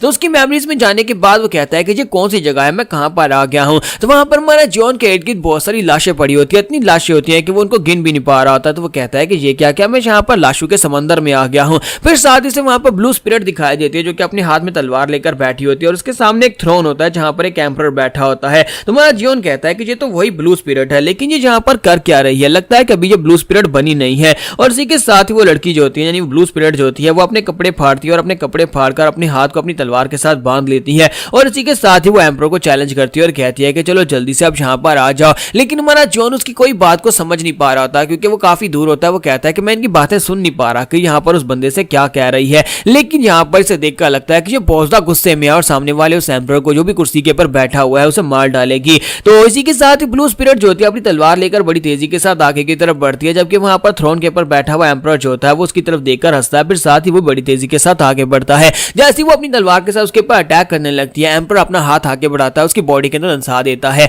तो एम्परर अपना हाथ उसकी बॉडी के अंदर डालकर उसका दिल खींच लेता है, वो उसका दिल बाहर निकाल लेता है। तो ब्लू स्पिरिट का दिल निकालने के बाद वो उसे ऊपर से किक मारता है, जिसकी वजह से वो सीढ़ियों से वहां पर नीचे गिरती है। उसके नीचे गिरने के बाद उसके वहां पर बहुत सारे साथी होते हैं, वो अपने साथियों से कहता है कि जल्दी से आगे बढ़ो और इसे ऐसी सजा दो जैसी कभी किसी को ना दी गई। और इसी के साथ ही वो सभी लोग जो होते हैं जाकर उसकी बॉडी के करीब खड़े हो जाते हैं। हालांकि उसकी बॉडी से उसका दिल निकल चुका है, लेकिन वो अभी तक जिंदा होती है। और इसी के साथ ही वो सभी लोग अपने पास से अपने अपने नाइफ निकालते हैं और फिर साथ ही वहां पर उसकी स्किन को पील करना स्टार्ट करते हैं। वो उसकी पूरी की पूरी स्किन को उसकी बॉडी के ऊपर से पील कर देते हैं, उसकी पूरी स्किन को ऊपर से उखाड़ देते हैं। और उसके बाद वो उसकी स्किन के साथ वहां पर एक स्किन कवर बनाते हैं, जो कि बुक के ऊपर उसको हमेशा के लिए उसके अंदर सील कर दिया जाता है। तो हमारा जियोन ये सब कुछ देख रहा होता है। हमारा जियोन कहता है तो इस तरह से यहाँ पर जो बुक बनी और इस तरह से यहाँ पर ब्लू स्पिरिट को मारा गया था और उसी की स्किन के साथ यहाँ पर इस बुक को बनाया गया था। तो इसी के साथ जियोन को जब होश आती है तो वो अपने सामने देखता है कि वहां पर बैठा होता है, बुक उसके हाथ में होती है और इसी के साथ ब्लू स्पिरिट भी वहीं पर होती है। लेकिन ब्लू स्पिरिट और उसके दरमियान में वहां पर एक धागा होता है जो कि उन दोनों की बॉडी के साथ बंधा होता है। तो ब्लू स्पिरिट कहती है ऐसा कैसे हो सकता है कि तुमने यहाँ पर मुझे अपनी फैमिलियर स्पिरिट बना लिया। जबकि हमारा जियोन वहां पर हल्का सा मुस्कुराता है और कहता है कि हाँ मुझे यहाँ पर एक ब्लू स्पिरिट मिल गई। वहां पर पूरी तरह से होश में आने के बाद ब्लू स्पिरिट जो होती है फिर से गुस्से के साथ आगे बढ़ती है और जियोन को जाकर गले से पकड़ लेती है, उसका गला दबाते हुए कहती है कि तुम छोटे ब्रैट कहीं कि तुमने यहाँ पर मेरे साथ क्या किया है। लेकिन इसी के साथ उसका अपना गला भी वहां पर दबना शुरू हो जाता है। वो कहती है कि ऐसा कैसे हो सकता है, फिर साथ ही वो पीछे हट जाती है। तुम्हारा जियोन कहता है लगता है कि मेरे साथ फैमिलियर यानी कि मेरी गुलाम बनने की वजह से अगर मुझे यहाँ पर नुकसान पहुंचाएगी तो इसे खुद भी यहाँ पर तकलीफ होगी, अगर मुझे यहाँ पर चोट लगेगी तो इससे भी चोट लगेगी। फिर साथ ही वो कहती है अगर यहाँ पर इसे चोट लग रही है तो फिर उस डीमन मॉन्क का क्या हुआ होगा। डीमन मॉन्क पता नहीं इस वक्त कहां पर है, क्योंकि मैं यहाँ पर अभी भी मरते मरते बचा था। इसी के साथ ही डीमन मॉन्क को दिखाता है कि वो गोचान के साथ बाहर खड़ा होता है, बेचारा रो रहा होता है क्योंकि उस बेचारे की हालत काफी ज्यादा बुरी हुई होती है। और जियोन उसे कहता है कि मुझे लगता है कि अब हम दोनों यहाँ पर एक दूसरे के साथ जुड़ चुके हैं, तो क्यों ना हम दोनों एक दूसरे को प्रॉपर्ली इंट्रोड्यूस करवाएं और एक दूसरे के साथ मिलकर आगे बढ़े। और इसी के साथ ही उसे कहता है कि मेरा नाम मॉक ग्योंग वून है और तुम्हारे बारे में क्या, तुम्हारा नाम क्या है, मैं यहाँ पर तुम्हें क्या कर पुकारूं। वो उसे कहती है कि यहाँ पर इस बारे में सोचना भी मत कि मैं तुम्हारी फैमिलियर स्पिरिट बन गई, तो मैं यहाँ पर तुम्हारे साथ कोऑपरेट करूंगी। तो जियोन कहता है कि मुझे लगता है कि तुम यहाँ पर मुझे अपना नाम नहीं बताने वाली, तो फिर मैं तुम्हारा मास्टर हूं तो तुम्हें एक नाम देता हूँ, मैं तुम्हें यहाँ पर रेड डंक वाला बीटल कह सकता हूँ। तो जैसे ही वो उसे ये नाम देता है तो वो चिल्लाकर उसे कहती है कहीं तुम्हारा दिमाग तो नहीं खराब हो गया। तुम्हारा जियोन हंसना शुरू कर देता है और कहता है कि इस नाम में क्या खराबी है, तुम यहाँ पर बिल्कुल एक लाल मिर्ची की तरह और ऊपर से बिल्कुल एक बीटल की तरह दिखाई दे रही हो। तो वो उसे कहती है बकवास बंद करो, यहाँ पर मेरा मजाक मत उड़ाओ। तुम्हारा जियोन कहता है अच्छा ठीक है मैं यहाँ पर तुम्हें एक और नाम देता हूँ। तो वो उसे कहती है कि मैं यहाँ पर तुम्हारे स्टूपिड नेम्स में बिल्कुल भी नहीं बसने वाली और मुझे यहाँ पर तुम्हारे जैसा कोई स्टूपिड नेम नहीं चाहिए। तुम्हारा जियोन कहता है क्योंकि तुम ब्लू स्पिरिट हो तो फिर आज के बाद से मैं तुम्हें यहाँ पर ब्लू स्पिरिट ही कहूंगा। उसकी बात सुनने के बाद आगे से ब्लू स्पिरिट बिल्कुल खामोश होती है, लेकिन वो काफी ज्यादा नक चढ़ी होती है, वो दूसरी तरफ मुंह करके बैठ जाती है। तुम्हारा जियोन कहता है लगता नहीं है कि इसे यहाँ पर मार पीट कर मैं अपना फैमिलियर बनाकर इसे यूज कर सकता हूँ, तो अगर मुझे यहाँ पर इसकी मदद लेनी है तो फिर मुझे यहाँ पर इसके साथ प्यार से पेश आना पड़ेगा। फिलहाल के लिए इतना ही काफी है कि मैंने यहाँ पर इसे अपनी फैमिलियर स्पिरिट बना लिया है। तो यहाँ पर हम लोग अपनी एपिसोड 15 का एंड करेंगे और नेक्स्ट एपिसोड में देखेंगे क्या हमारा जियोन यहाँ पर ब्लू स्पिरिट को भी अपने लिए टेम कर लेगा और क्या इसकी मदद से यहाँ पर लेडी सियोक और गार्ड कैम दोनों को मार सकता है या नहीं। तो एपिसोड की एक्सप्लेनेशन अच्छी लगी हो तो कमेंट करके जरूर बताइएगा, वीडियो को लाइक करना मत भूलिएगा। Thank you. तो गाइस कैसे हैं आप सब लोग ट्रू डीमन के एपिसोड 16 के साथ हाजिर हो। तो लास्ट एपिसोड के एंड पे हमने देखा था कि हमारा जियोन फाइनली वहां पर ब्लू स्पिरिट को एक नाम भी दे देता है और साथ ही से अपना फैमिलियर बना लेता है। तो इसी के साथ ही वहां पर दिखाते हैं कि वो उस बुक की तरफ देखता है और कहता है कि अब यहाँ पर इस बुक का क्या करूं, और वो उससे पूछता है कि यहाँ पर इस बुक को ह्यूमन लेदर के अंदर क्यों लपेटा गया है। वो ब्लू स्पिरिट से पूछता है कि तुम्हें इसके बारे में कुछ पता है, तो वो कहती है कि नहीं मुझे इस बारे में कुछ भी नहीं पता और मैं ना किसी ब्लू स्पिरिट को जानती हूँ, मुझसे बात मत करो। तुम्हारा जियोन उसे कहता है कि ये क्या तुम यहाँ पर किस तरह की बातें कर रही हो, मैं तुम्हारा यहाँ पर मास्टर हूँ और तुम्हें यहाँ पर मुझसे बात करनी होगी। ब्लू स्पिरिट उसे कहता है कि मैं यहाँ पर अपना पाइप पीने में बहुत ज्यादा बिजी हूँ, मुझे डिस्टर्ब मत करो। तुम्हारा जियोन उस बुक को ओपन करता है और उसे कहता है कि मैं यहाँ पर इसको पढ़ने वाला हूँ। तो उसके अंदर जो राइटिंग्स होती हैं वो सारी ब्लड के साथ लिखी गई होती हैं। तुम्हारा जियोन कहता है कि हालांकि मुझे समझ नहीं आ रही कि इसके अंदर क्या है, लेकिन मुझे लगता है कि मैं इसको पढ़ सकता हूँ। और इसी के साथ हमारा जियोन जो होता है वहां पर उसको पढ़ना स्टार्ट करता है, जबकि वो ब्लू स्पिरिट सोच रही होती है कि इस बेवकूफ को क्या लगता है कि ये यहाँ पर इसको इतनी आसानी से डिक्रिप्ट कर सकता है। ये यहाँ पर शामन्स के लिए लिखी गई, शामन्स ने खुद इस बुक को लिखा था, इसी वजह से सिर्फ और सिर्फ शामन इस बुक को पढ़ सकते हैं। वो उसकी तरफ देखकर वहाँ पर हंसना शुरू कर देती है, जबकि हमारा जॉन उसकी तरफ देखता है और कहता है कि मुझे लगता है कि यहाँ पर मेरे सामने इसलिए हंस लिया क्योंकि ऐसा लगता है कि मैं इस बुक को पढ़ नहीं सकता और इतनी आसानी के साथ यहाँ पर मेरी बात भी नहीं मानेगी,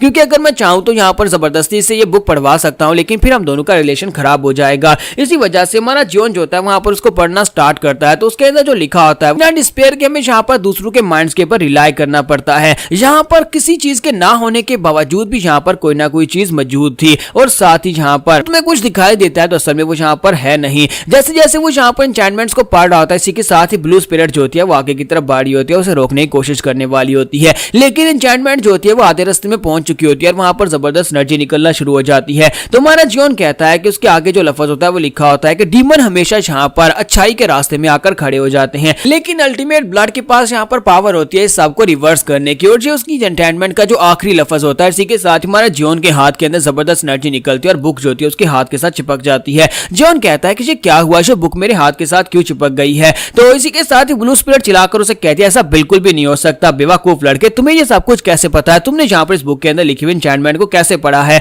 जॉन कहता है कि मुझे यहाँ पर कुछ भी नहीं पता, मैंने तुमसे कहा भी था कि मुझे बुक के बारे में बताओ, लेकिन तुमने कुछ बताया नहीं, मैंने बस यहाँ पर पढ़ा और जो सब कुछ हो गया, अब मैं क्या करूँ। इसी के साथ ही जॉन को वहां पर एक जबरदस्त झटका लगता है कि वहां पर बहुत सारी डिमोनिक एनर्जी होती है जो कि उसकी बॉडी के अंदर वहां पर उसकी सांस गूंथ रही होती है। तो हमारा जॉन कहता है कि ये क्या हो रहा है, तो वो उसे कहते हैं कि सांस लो सांस लो। तो वो कहता है कि मैं यहाँ पर कैसे सांस लूं। वो उसे कहती है कि अपनी जिंदा जितनी भी सेंसेस हैं सभी को शांत कर दो, तुम्हारे अंदर जो कुछ भी है, दिमाग के अंदर जो कुछ भी चल रहा है सबको शांत करो, यहाँ पर फोकस करो। अगर तुम यहाँ पर फोकस करोगे तभी तुम यहाँ पर जिंदा रह पाओगे, वरना तुम यहाँ पर मारे जाओगे। तो वो उसे कहते हैं कि अपनी सारी एनर्जी को यहाँ पर अपने हाथ की तरफ फोकस करो ताकि तुम अपने हाथ के अंदर से डिमोनिक एनर्जी को एक्सपेल कर सको। इसी के साथ हमारा जॉन वैसे ही करता है और उसके हाथ के अंदर से डिमोनिक एनर्जी बाहर निकल जाती है और वो बुक जो होती है उसके हाथ से वहां पर गिर जाती है। तो जॉन कहता है कि यहाँ पर हुआ क्या, जबकि ब्लू स्पिरिट वहां पर सोच रही होती है कि इस लड़के ने यहाँ पर रिचुअल ऑफ अटैचमेंट को एक ही बार में पढ़कर उसको परफॉर्म कर लिया। मुझे लगता है कि ये लड़के के पास मार्शल आर्ट्स तो नहीं है, लेकिन ये लड़का वाकई में ग्रेट क्वालिटीज के साथ पैदा हुआ है, इसकी बॉडी बहुत ज्यादा स्पेशल है, जिसकी वजह से यहाँ पर किसी भी चीज को पहली बार में परफॉर्म कर सकता है। और इस बात से वो काफी खुश भी होती है और कहती है मैं यहाँ पर इस बात को विटनेस कर रही हूँ, इस बात को मैंने यहाँ पर हजारों लाखों साल में नहीं देखा, मरने से पहले भी मैंने कभी अपनी जिंदगी में इस तरह का कोई लड़का इतना टैलेंटेड नहीं देखा था। तो हमारा जॉन वहीं पर ग्राउंड के ऊपर बैठ जाता और कहता है कि मुझे तो लगा था कि वहां पर मेरी सांस ही बंद हो जाएगी, लेकिन अभी भी यहाँ पर हुआ क्या। तो ब्लू स्पिरिट उसे बताती है कि उस बुक के अंदर लिखे हुए तुमने एक स्पेशल मंत्र को बोला था, जो मंत्र यहाँ पर अटैचमेंट के लिए होता है, यानी किसी भी चीज को तुम अपनी तरफ अट्रैक्ट कर सकते हो, किसी भी चीज को अपने हाथ के साथ अटैच कर सकते हो इस स्पेशल मंत्र को बोलकर, लेकिन तुमने उस मंत्र को गलत बोला था, इसी वजह से। हमारा जॉन उसे कहता है तो अब तुम यहाँ पर मुझे सारी बात बता रही हो। तो वो कहती है नहीं मैं तुम्हें कुछ भी नहीं बताऊंगी, और साथ ही वो गुस्सा हो जाती है और कहती है मैं यहाँ पर बस तुम्हें ये कह रही हूँ कि अपनी बॉडी को बचाओ, क्योंकि अगर तुम्हें यहाँ पर नुकसान पहुंचेगा तो मुझे भी नुकसान पहुंचेगा, अगर तुम मरोगे तो फिर मैं भी यहाँ पर मरूंगी, क्योंकि हम दोनों यहाँ पर एक दूसरे के साथ जुड़ चुके हैं। हमारा जॉन उसे कहता है कि तुमने यहाँ पर कहा था कि मैं यहाँ पर चीजों को पुल कर रहा था, लेकिन वहां पर मेरे पेट के अंदर इतना दर्द क्यों हो रहा था और मेरी सांस क्यों बंद हो रही थी। तो ब्लू स्पिरिट उसे कहती है क्योंकि तुम वहां पर अपने हाथ में बुक पकड़कर उसको पुल करने की कोशिश कर रहे थे, तुम्हारे अंदर यहाँ पर कोई भी स्पिरिचुअल एनर्जी नहीं है। ये असल में एक स्पेशल टेक्निक है जो स्पिरिचुअल एनर्जी को गैदर करने के लिए है। इसकी मदद से तुम यहाँ पर किसी भी चीज लिविंग थिंग यहाँ पर किसी भी ऐसी चीज जिसके अंदर स्पिरिचुअल एनर्जी हो उसकी स्पिरिचुअल एनर्जी को अपनी बॉडी में गैदर कर सकते हो। और इसी के साथ ही उसे कहते हैं वहां पर वो डेड बॉडी देख रहे हो तो वहां पर इल्सैंग की डेड बॉडी पड़ी होती है, तो उसे कहते हैं कि इस बंदे की बॉडी के ऊपर अपना हाथ रखो और इसकी बॉडी के ऊपर स्टैंडमेंट को यूज करो और फिर देखना इसकी बॉडी के अंदर जो बची कुछ स्पिरिचुअल एनर्जी है वो सारी तुम्हारी बॉडी में आ जाएगी। तुम्हारा जॉन कहता है क्या वाकई में ये काम करेगा, और इसी के साथ ही वो उसे उठाकर लाता है, वहां पर उसकी बैली के ऊपर हाथ रखता है। वो उसे कहती है कि यहाँ पर हाथ रखो, और साथ ही उसे कहते हैं कि क्या मुझे यहाँ पर एक बच्चे की तरह तुम्हें सब कुछ बताना पड़ेगा जो कि यहाँ पर अभी सीख रहा है, मैं तुम्हारी मास्टर नहीं हूँ। और हमारा जॉन कहता है अच्छा ठीक है। फिर साथ ही वहां पर वो सारा मंत्र दोबारा से बोलता है। जब हमारा जॉन वहां पर सारा मंत्र दोबारा से बोलता है तो इल्सैंग की बॉडी के अंदर से बहुत सारी स्पिरिचुअल एनर्जी निकलती है जो कि उसकी बॉडी के अंदर रह गई थी, वो सारी अब्जॉर्ब होना शुरू हो जाती है। हमारा जॉन जो होता है स्पिरिचुअल एनर्जी को वहां पर महसूस करता है और वो बहुत ज्यादा खुश हो जाता है और कहता है कि मुझे महसूस हो रहा है जैसे स्पिरिचुअल एनर्जी मेरी बॉडी के अंदर जाने के बाद मेरी बैली बटन के पास जाकर इकट्ठी हो रही है। क्या जैसे यहाँ पर स्पिरिचुअल एनर्जी की क्या इसे की एनर्जी कहते हैं। जैसे यहाँ पर मुझे गोचान ने बताया था, गोचान ने कहा था कि एक जो मार्शल आर्टिस्ट होता है उसकी बॉडी के अंदर की एनर्जी होती है जो कि उसकी मेडियंस के अंदर जाकर स्टोर होती है। इसी वजह से मार्शल आर्टिस्ट उस की एनर्जी को अपनी मर्जी से यूज कर पाते हैं। क्या मैं भी यहाँ पर एक मार्शल आर्टिस्ट बन जाऊंगा। और हमारा जॉन वहां पर काफी ज्यादा खुश हो रहा होता है कि वो यहाँ पर एक मार्शल आर्टिस्ट बनने वाला है, लेकिन साथ ही वो सारी एनर्जी वहां पर से डिसिपेट हो जाती है। जॉन इस बात से काफी ज्यादा हैरान होता है और उसे कहता है कि ब्लू स्पिरिट अभी भी यहाँ पर क्या हुआ, मेरी बॉडी के अंदर स्पिरिचुअल एनर्जी गई और वो स्टोर हो रही थी लेकिन वो कहां पर चली गई। तो वो उसे कहती है बेवकूफ बच्चे, तुम ऐसे स्पिरिचुअल एनर्जी को अपनी बॉडी के अंदर स्टोर नहीं कर सकते। उसके लिए ब्रेक थ्रू करना पड़ता है, एक स्पेशल लेवल में ब्रेक थ्रू करना पड़ता है, तब जाकर तुम्हारी बॉडी के अंदर तुम्हारी कोर बनती है जो कि तुम्हारी बॉडी के अंदर स्पिरिचुअल एनर्जी को गैदर करती है। ऐसे तुम जहां पर जितनी मर्जी स्पिरिचुअल एनर्जी को गैदर कर लो वो तुम्हारी बॉडी के अंदर जाकर स्टोर नहीं होने वाली, बल्कि वो तुम्हारी बॉडी के अंदर डिसिपेट हो जाएगी। हमारा जियोन कहता है कि ये तो बहुत ही बुरा हुआ, मुझे तो लगा था कि मैं यहाँ पर इस मंत्र की मदद से स्पिरिचुअल एनर्जी को गैदर कर सकता हूँ और बहुत ही जल्दी अपनी पावर लेवल को बढ़ा सकता हूँ और एक अच्छा मार्शल आर्टिस्ट बन सकता हूँ। तो ब्लू स्पिरिट उसकी बात सुनने के बाद सोच रही होती है, लगता है कि ये लड़का मार्शल आर्ट सीखना चाहता है, तो अगर क्या मैं इसको यहाँ पर बता दूं कि इसने यहाँ पर जिस मंत्र को सीखा है वो मंत्र अभी फिलहाल के लिए एनर्जी को गैदर करने के लिए है, लेकिन उसके ये सिर्फ और सिर्फ एक बेसिक है। असल में यहाँ पर ये 8 टेक्निक्स है, असल में ये 8 टेक्निक्स है, उन 8 टेक्निक्स में से इसका सेकंड लेवल जो है वो थॉट शैटरिंग टेक्निक है, जिसमें यहाँ पर बहुत सारी एनर्जी को गैदर करने के बाद अपनी सोच की एनर्जी के साथ ही किसी चीज को शैटर कर सकता है। तो इसी के साथ ही ब्लू स्पिरिट जो होती है वहां पर माया जियोन को हौसला देते हुए कहती है कि ये की पावर तुम्हारी बॉडी के अंदर जाने के बाद स्कैटर होगी, लेकिन असल में वो तुम्हारी बॉडी के अंदर ही है। अगर तुम यहाँ पर उसको चैनलाइज करो तो तुम उसे यहाँ पर एक पॉइंट के ऊपर इकट्ठा कर सकते हो। जरा ध्यान लगाओ, अपनी बॉडी के अंदर जितनी एनर्जी है सभी को अपने हाथ के ऊपर लेकर आओ। जियोन कहता है लेकिन मुझे समझ नहीं आ रहा कि इसे कैसे करना है, तो वो कहती है बस यहाँ पर अपने दिमाग में सोचो कि तुम्हारी बॉडी के अंदर बहुत सारी एनर्जी है। तो हमारा जियोन वहां पर सोचना स्टार्ट करता है और इसी के साथ ही वो बहुत सारी एनर्जी को महसूस करता है। उसे महसूस होता है जैसे उसकी बॉडी के अंदर एनर्जी फ्लो हो रही है और वो एनर्जी जो होती है उसके हाथ की तरफ आ जाती है। तो इसी के साथ ही उसके हाथ के अंदर बहुत सारी एनर्जी आकर गैदर हो जाती है जो कि उसी की अपनी बॉडी के अंदर से निकल कर आती है। तो वो एनर्जी को गैदर करने के बाद पंच बनाता है और उस पंच के साथ वहां पर सामने एक पिलर के ऊपर पंच दे मारता है। जब वो पिलर के ऊपर पंच मारता है तो वो एनर्जी जो होती है पिलर को भी तोड़ देती है और साथ ही पीछे वाली दीवार के अंदर भी एक बहुत बड़ा गड्ढा बन जाता है। और हमारा जियोन जो होता है वहां पर बहुत इंप्रेसिव पावर को शो करवाता है। ये देखकर ब्लू स्पिरिट बहुत सा हैरान होती है और कहती है कि इस लड़के ने ऐसे कैसे कर लिया। मुझे तो यहाँ पर समझ नहीं आ रही कि इस लड़के को मार्शल आर्ट्स की एम के बारे में भी कुछ भी नहीं पता, लेकिन इस लड़के ने बड़ी आसानी के साथ यहाँ पर की को गैदर किया और साथ ही उसको यहाँ पर फायर करना यानी शूट करना भी सीख लिया है। क्योंकि हमारा जियोन वहां पर बहुत ज्यादा खुश हो रहा था। हमारा जियोन कहता तो अब मुझे समझ आए कि वो मार्शल आर्टिस्ट यहाँ पर मुझसे इतना ज्यादा बेहतर क्यों और सभी लोग यहाँ पर मार्शल आर्ट्स को क्यों सीखना चाहते हैं, क्योंकि मार्शल आर्ट्स की मदद से हम लोग वो कर सकते हैं जो हम लोग एक नॉर्मल पंच के साथ बिल्कुल भी नहीं कर सकते थे। मैंने तो यहाँ पर पिलर को भी तोड़ दिया और साथ ही यहाँ पर दीवार के अंदर भी इतना बड़ा गड्ढा बना दिया। इसका मतलब यह है कि अगर मैं यहाँ पर की पावर को कंट्रोल करना सीख जाता हूँ तो गार्ड कैंप को मैं एक ही पंच मारकर मार सकता हूँ। तो यहाँ पर हमारी एपिसोड 16 का एंड होता है। तो एपिसोड की एक्सप्लेनेशन अच्छी लगी हो तो कमेंट करके जरूर बताइएगा, वीडियो को लाइक करना मत भूलिएगा। Thank you. तो गाइस कैसे हैं आप सब लोग। ट्रू डीमन के एपिसोड 17 के साथ हाजिर हो। तो लास्ट एपिसोड के एंड पे हमने देखा था कि हमारा जियोन फाइनली वहां पर अपने हाथ के अंदर एनर्जी को गैदर करता है और की एनर्जी के साथ एक पंच मारता है तो वो बहुत ज्यादा खुश हो जाता है क्योंकि उस फाइनली यहाँ पर पहली बार जिंदगी में मार्शल आर्ट्स के बारे में पता चला है कि यहाँ पर की कितनी ज्यादा पावरफुल हो सकती है। तो जियोन कहता है कि अब मुझे यहाँ पर समझ आए कि ये सब कुछ कैसे किया जाता है और सभी लोग यहाँ पर मार्शल आर्ट्स को क्यों सीखते हैं। मुझे लगता है कि मार्शल आर्ट्स को सीखने के बाद किसी को मारना बहुत ज्यादा आसान हो जाता है। तो ये बात सुनने के बाद ब्लू स्पिरिट पहले तो हैरान होती है, फिर साथ ही वो कहते हैं कि मुझे लगता है कि इस लड़के को मार्शल आर्ट्स के ट्रू एसेंस के बारे में अच्छी तरह से पता चल चुका है। इसे पता है कि मार्शल आर्ट्स जो है, हालांकि हम लोग यहाँ पर इसके बारे में जितना भी कहें कि हम लोग मार्शल आर्ट्स अपनी सेफ्टी के लिए या फिर दूसरों को बचाने के लिए सीख रहे हैं, लेकिन असल में मार्शल आर्ट्स तभी सीखी जाती है जब हम लोग अपनी मार्शल आर्ट्स को यूज करके दूसरे की जान लेना चाहते हो। हमारा जियोन इसी के साथ ही आगे बढ़ता है और उसे कहता है कि ब्लू स्पिरिट अब मुझे बताओ कि इसकी सेकंड टेक्निक कौन सी है, हम लोग यहाँ पर इसका सेकंड लेवल कैसे अनलॉक करें। तो इसी के साथ ही ब्लू स्पिरिट उसे बताने लगती है, लेकिन साथ ही चलाकर उसे कहती है ये क्या बकवास हो रही है, मैं तुम्हारी कोई टीचर नहीं हूँ, यहाँ पर तुम मुझसे क्या बातें गुलवा रहे हो,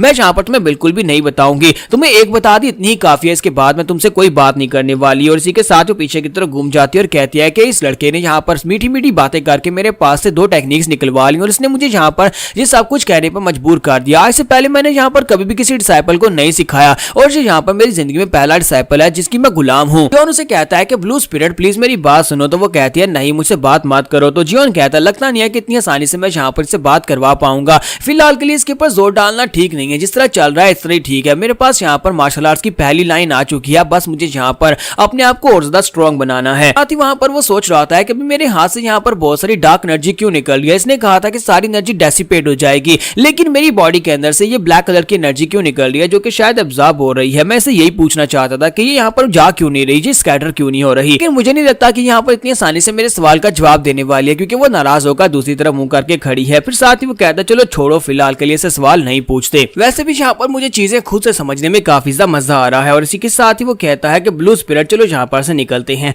और वो ब्लू स्पिरिट के साथ वहां पर से बाहर आ जाता है। जबकि दूसरी तरफ का सीन दिखाते हैं कि आपको पता होगा कि लेडी सियोक ने अपनी पर्सनल गार्ड को फीनिक्स पवेलियन में भेजा था ताकि वो जाकर शामन के बारे में बता सके कि शामन उनके शामन को किसने मारा है। तो फीनिक्स पवेलियन में पहुंचती है, तो वहां पर पहुंचने के बाद वो अंदर जाती है तो बिल्कुल खाली होता है। वहां पर बहुत सारे स्टैचूज पड़े होते हैं, वहां पर काफी स्कैरी स्टैचूज होते हैं, लेकिन वहां पर एक भी इंसान नहीं होता। और इसी के साथ वो चलते चलते वहां पर सामने जाती है जहां पर एक बड़ा सा स्टैचू होता है। उस बड़े से स्टैचू के सामने एक छोटा सा दिया जल रहा होता है, तो वो उसके सामने जाकर खड़ी हो जाती है और कहती है मुझे लगता है कि मुझे यहीं पर ही बात करनी होगी, क्योंकि सभी लोग यहीं पर आकर बात करते हैं और मुझे बताया गया था कि मुझे वहां पर जो आग जल रही होगी उसके सामने खड़े होकर सारी बात बतानी है। तो वो कहते हैं कि मुझे पता है कि तुम सभी को पता ही होगा कि मैं यहाँ पर क्या करने के लिए आई हूँ। मुझे यहाँ पर लेडी सियोक ने स्पेशली आपको ये मैसेज देने के लिए भेजा है कि आपका जो शामन जो हमारे घर हमारे मेंशन में आया था मायोशिन, वो मर चुका है और उसे मारने वाला कातिल भी वहीं पर है। हमारे थर्ड यंग मास्टर जिसका नाम मॉक योंग वून है, उसने उसे मारा है। साथ ही वो अपने पास से 300 सिल्वर कॉइंस निकालकर वहां पर रखती है और कहती है ये 300 सिल्वर कॉइंस मास्टर म्योशिन के हैं, क्योंकि उनसे हमने वादा किया था, और साथ ही 400 सिल्वर कॉइंस हम लोग आपको एक्स्ट्रा दे रहे हैं। हमें यहाँ पर आपसे एक और रिक्वेस्ट करनी है कि आप यहाँ पर हमारे लिए एक और काम करेंगे। आपको यहाँ पर हमारी फैमिली के third young master Mok Yong Woon को मारना होगा। अगर आप लोग उसे मार डालते हैं तो फिर हम लोग यहाँ पर आपको ये 400 एक्स्ट्रा देने वाले हैं। तो इसी के साथ ही उसके सामने जो लाइट होती है वो बुझ जाती है। तो वो कहती है लगता है कि तुम लोगों ने यहाँ पर मेरी ऑफर को एक्सेप्ट कर लिया, और इसी के साथ ही वो थैंक यू बोलकर वहां पर से बाहर आ जाती है। तो जब बाहर आ जाती है वो कहती है कि मुझे वहां पर शोर इससे महसूस हो रहा था कि वहां पर कोई इंसान नहीं था, लेकिन ऐसे लग रहा था जैसे बहुत सारे लोग मेरी तरफ देख रहे थे, ऐसा लगता है जैसे वहां पर छुपे हुए बहुत सारे लोग थे। और इसी के साथ ही वहां पर से वापस चली जाती है। जबकि उसके चले जाने के बाद वहां पर पहले जहाँ पूरे का पूरा हाल जो था वो खाली था, वहां पर जो स्टैचूज होते हैं वो सभी हिलना शुरू हो जाते हैं और वहां पर से एक एक करके शामन निकलना शुरू होते हैं। सबसे पहले वहां पर दिखाते हैं कि वहां पर म्योशिन की डेड बॉडी भी पड़ी होती है। वो म्योशिन की डेड बॉडी के पास आते हैं और उनसे कहता है, उनका जो लीडर होता है उनसे कहता है कि मुझे यहाँ पर ये बात कंफर्म है कि ये मर्डर है, ये यहाँ पर इसे किसी ने जानबूझकर मारा है। यहाँ पर जो बाकी के शामन्स होते हैं वो कहते हैं कि हम लोग इस बात से एग्री करते हैं। लेडी सियोक के इस गार्ड ने यहाँ पर बताया कि उनकी जो नौकरानी थी वो हवा में उड़ना शुरू हो गई थी। अचानक से वो हवा में उड़ रही थी। तुम्हें लगता है कि ये क्या हो सकता है? मुझे लगता है कि ये येलो स्पिरिट हो सकती है। तो वो लोग कहते हैं हाँ ये सिर्फ और सिर्फ एक येलो स्पिरिट ही हो सकती है। लगता है कि थर्ड यंग मास्टर की बॉडी के ऊपर येलो स्पिरिट ने कब्जा कर लिया है। तो दूसरा उनसे कहता है सवाल ये है क्या वाकई में यहाँ पर येलो स्पिरिट ने उसकी बॉडी पर कब्जा किया है? क्योंकि अगर उसकी बॉडी पर येलो स्पिरिट ने कब्जा किया है तो वो उसे ऑर्डर कैसे दे सकता है? फिर साथ उनमें से कहता है लेकिन ऐसा कैसे हो सकता है? आज से पहले कभी किसी ने येलो स्पिरिट को अपना फैमिलियर नहीं बनाया। येलो स्पिरिट्स बहुत ज्यादा खतरनाक होती है और कोई भी उनके साथ बॉन्डिंग नहीं कर सकता। फिर उनमें से एक शामन कहता है चाहे जो भी हो लेकिन ये सिचुएशन बहुत ज्यादा खतरनाक है, हमें यहाँ पर जल्दी से जल्दी सिचुएशन से निमटना नहीं होगा। और वो सभी लोग वहां पर फैसला करने के बाद कहते हैं तो हम लोग यहाँ पर ये फैसला करते हैं कि मॉक फैमिली के third young master Mok Yong Woon को मरना होगा। तो बॉस उन लोगों से कहता है कि मैं यहाँ पर तुम सभी में से किसी एक को ऑर्डर देता हूँ, तुम सभी में से किसी एक को वहां पर जाना होगा, जाकर उस लड़के को मारना होगा। हम नहीं चाहते कि कल को वो लड़का बड़ा होकर हमारे सामने यहाँ पर आकर खड़ा हो जाए, हमारे और ज्यादा शामन भाइयों को मारे। इसी वजह से हमें यहीं पर उसको खत्म करना होगा। और यहीं पर से नेक्स्ट सीन जो होता है हमें गोचान का दिखाया जाता है कि गोचान बेचारा जो होता है उसे अभी भी यहाँ पर नींद आई होती है, क्योंकि पूरी रात वो यहाँ पर ऑन गार्ड रहा था, ड्यूटी करता रहा था और सुबह के वक्त उसे यहाँ पर काम पर भेज दिया गया और उसके लिए वहां पर एक चिमनी लेकर आता है जिसके अंदर वो आग जला सके। तो इसी के साथ ही वो अंदर आता है और उसे कहता है कि यंग मास्टर तुमने जो कहा था वो मैं ले आया हूँ। तो यंग मास्टर कहता है चलो तुम्हारा बहुत बहुत शुक्रिया। और इसी के साथ ही वो उसे कहता है कि इसके अंदर कोयले डालो और इसके अंदर आग जलाओ। और वो उसके लिए वहां पर कोयले डालकर आग जला देता है और खुद ही वहां पर सेंकने के लिए बैठ जाता है। वो उसे कहता है कि यंग मास्टर इतनी भी ठंड नहीं है कि तुमने यहाँ पर मुझसे अंगीठी मंगवा ली कि हम लोग यहाँ पर बैठकर आग सेकेंगे। तुम्हारा जियोन उसे कहता है कि मैं यहाँ पर कुछ जलाना चाहता हूँ। तो वो कहता है क्या तुम कुछ जलाना चाहते हो? और इसी के साथ ही वो वहां पर वही सीक्रेट मैनुअल्स निकालता है और कहता है कि मैं यहाँ पर इनको जलाने वाला हूँ, ये सीक्रेट मैनुअल अब मेरे किसी काम के नहीं है। तो वो कहता है क्या तुम यहाँ पर हमारी फैमिली के सीक्रेट मैनुअल्स को जलाना चाहते हो? और इसी के साथ ही हमारा जियोन जो होता है उनमें से एक बुक को वहां पर फाड़ना स्टार्ट करता है और उसके पेजेस को वहां पर आग के अंदर फेंक देता है ताकि वो जल जाए। तो उसे कहता है कि यंग मास्टर ये तुम क्या कर रहे हो? अगर तुम्हें नहीं चाहिए तो ना रोना, तुम यहाँ पर इनको जला तो नहीं सकते, तुम इनको मत जलाओ। हमारा जियोन जो होता है उन दो सीक्रेट मैनुअल्स में से एक को वहां पर जला देता है और इसी के साथ ही उसे कहता है कि मैं यहाँ पर इस दूसरे वाले को भी जलाने वाला हूँ। जबकि इसी के साथ ही गोचान उसे कहता है कि यंग मास्टर तुमने यहाँ पर इसको जला क्यों दिया? क्या तुम्हें पता भी है कि ये दोनों मार्शल आर्ट्स की टेक्निक्स हमारी फैमिली की सबसे फेमस टेक्निक्स है और हमारी फैमिली की सबसे खतरनाक और ऐसी टेक्निक है जिनको मैनुअल के बिना सीखा नहीं जा सकता। पर बहुत सारे लोग ऐसे हैं जिनको ये वाली टेक्निक चाहिए और इस टेक्निक के लिए वो यहाँ पर तुम्हें कुछ भी देने को तैयार हो जाते, तुम यहाँ पर इसकी मदद से उनके साथ निगोशिएट कर सकते थे। तो इसी के साथ ही हमारा जियोन जो होता है वो उसके मुंह पर एक बुक मारता है और उसे कहता है इस वजह से तो मैंने यहाँ पर इन मैनुअल्स में से एक को जला दिया है। और साथ साथ ही वो दूसरी किताब जो होती है उसके मुंह पर फेंकता है और कहता है कि ये लो इसको अपने पास रखो। तो इसी के साथ ही गोचान उसे कहता है कि मैं इसका क्या करूंगा। तो वो उसे कहता है कि मुझे तुमसे एक काम करवाना है, मैं चाहता हूँ कि जैसे यहाँ पर सूरज निकलेगा तुम इस बुक को लेना और जाकर या तो लेडी योग या फिर जाकर सेकंड यंग मास्टर में से किसी एक को दे देना। तो वो कहता है लेकिन हम लोग ऐसा क्यों करेंगे, हम लोग ये बुक उनमें से किसी एक को क्यों देने वाले हैं। जॉन कहता है कि मैं यहाँ पर दिमाग को यूज करने वाला हूँ, तो मैं नहीं लगता कि हमारी फैमिली कुछ ज्यादा ही पीसफुल है। अगर उन दोनों में से किसी एक के पास ये बुक चली जाती है तो बाकी के दोनों जो है वो उसके ऊपर अटैक करेंगे और उसके पास से बुक लेने की कोशिश करेंगे। इस तरह यहाँ पर ये पीस जो है वो खत्म हो जाएगा और एंड के ऊपर एडवांटेज मुझे मिलने वाला है। एक बार से नेक्स्ट सीन गार्ड कैंप का दिखाया जाता है कि गार्ड कैंप जो होता है वो अपनी रूटीन के बारे में बता रहा होता है कि जब मैं उठता हूँ तो सुबह के वक्त मुझे सुबह सुबह उठना पड़ता है, जहाँ पर अपने कपड़े खुद धोने पड़ते हैं, अपना खाना खुद बनाना पड़ता है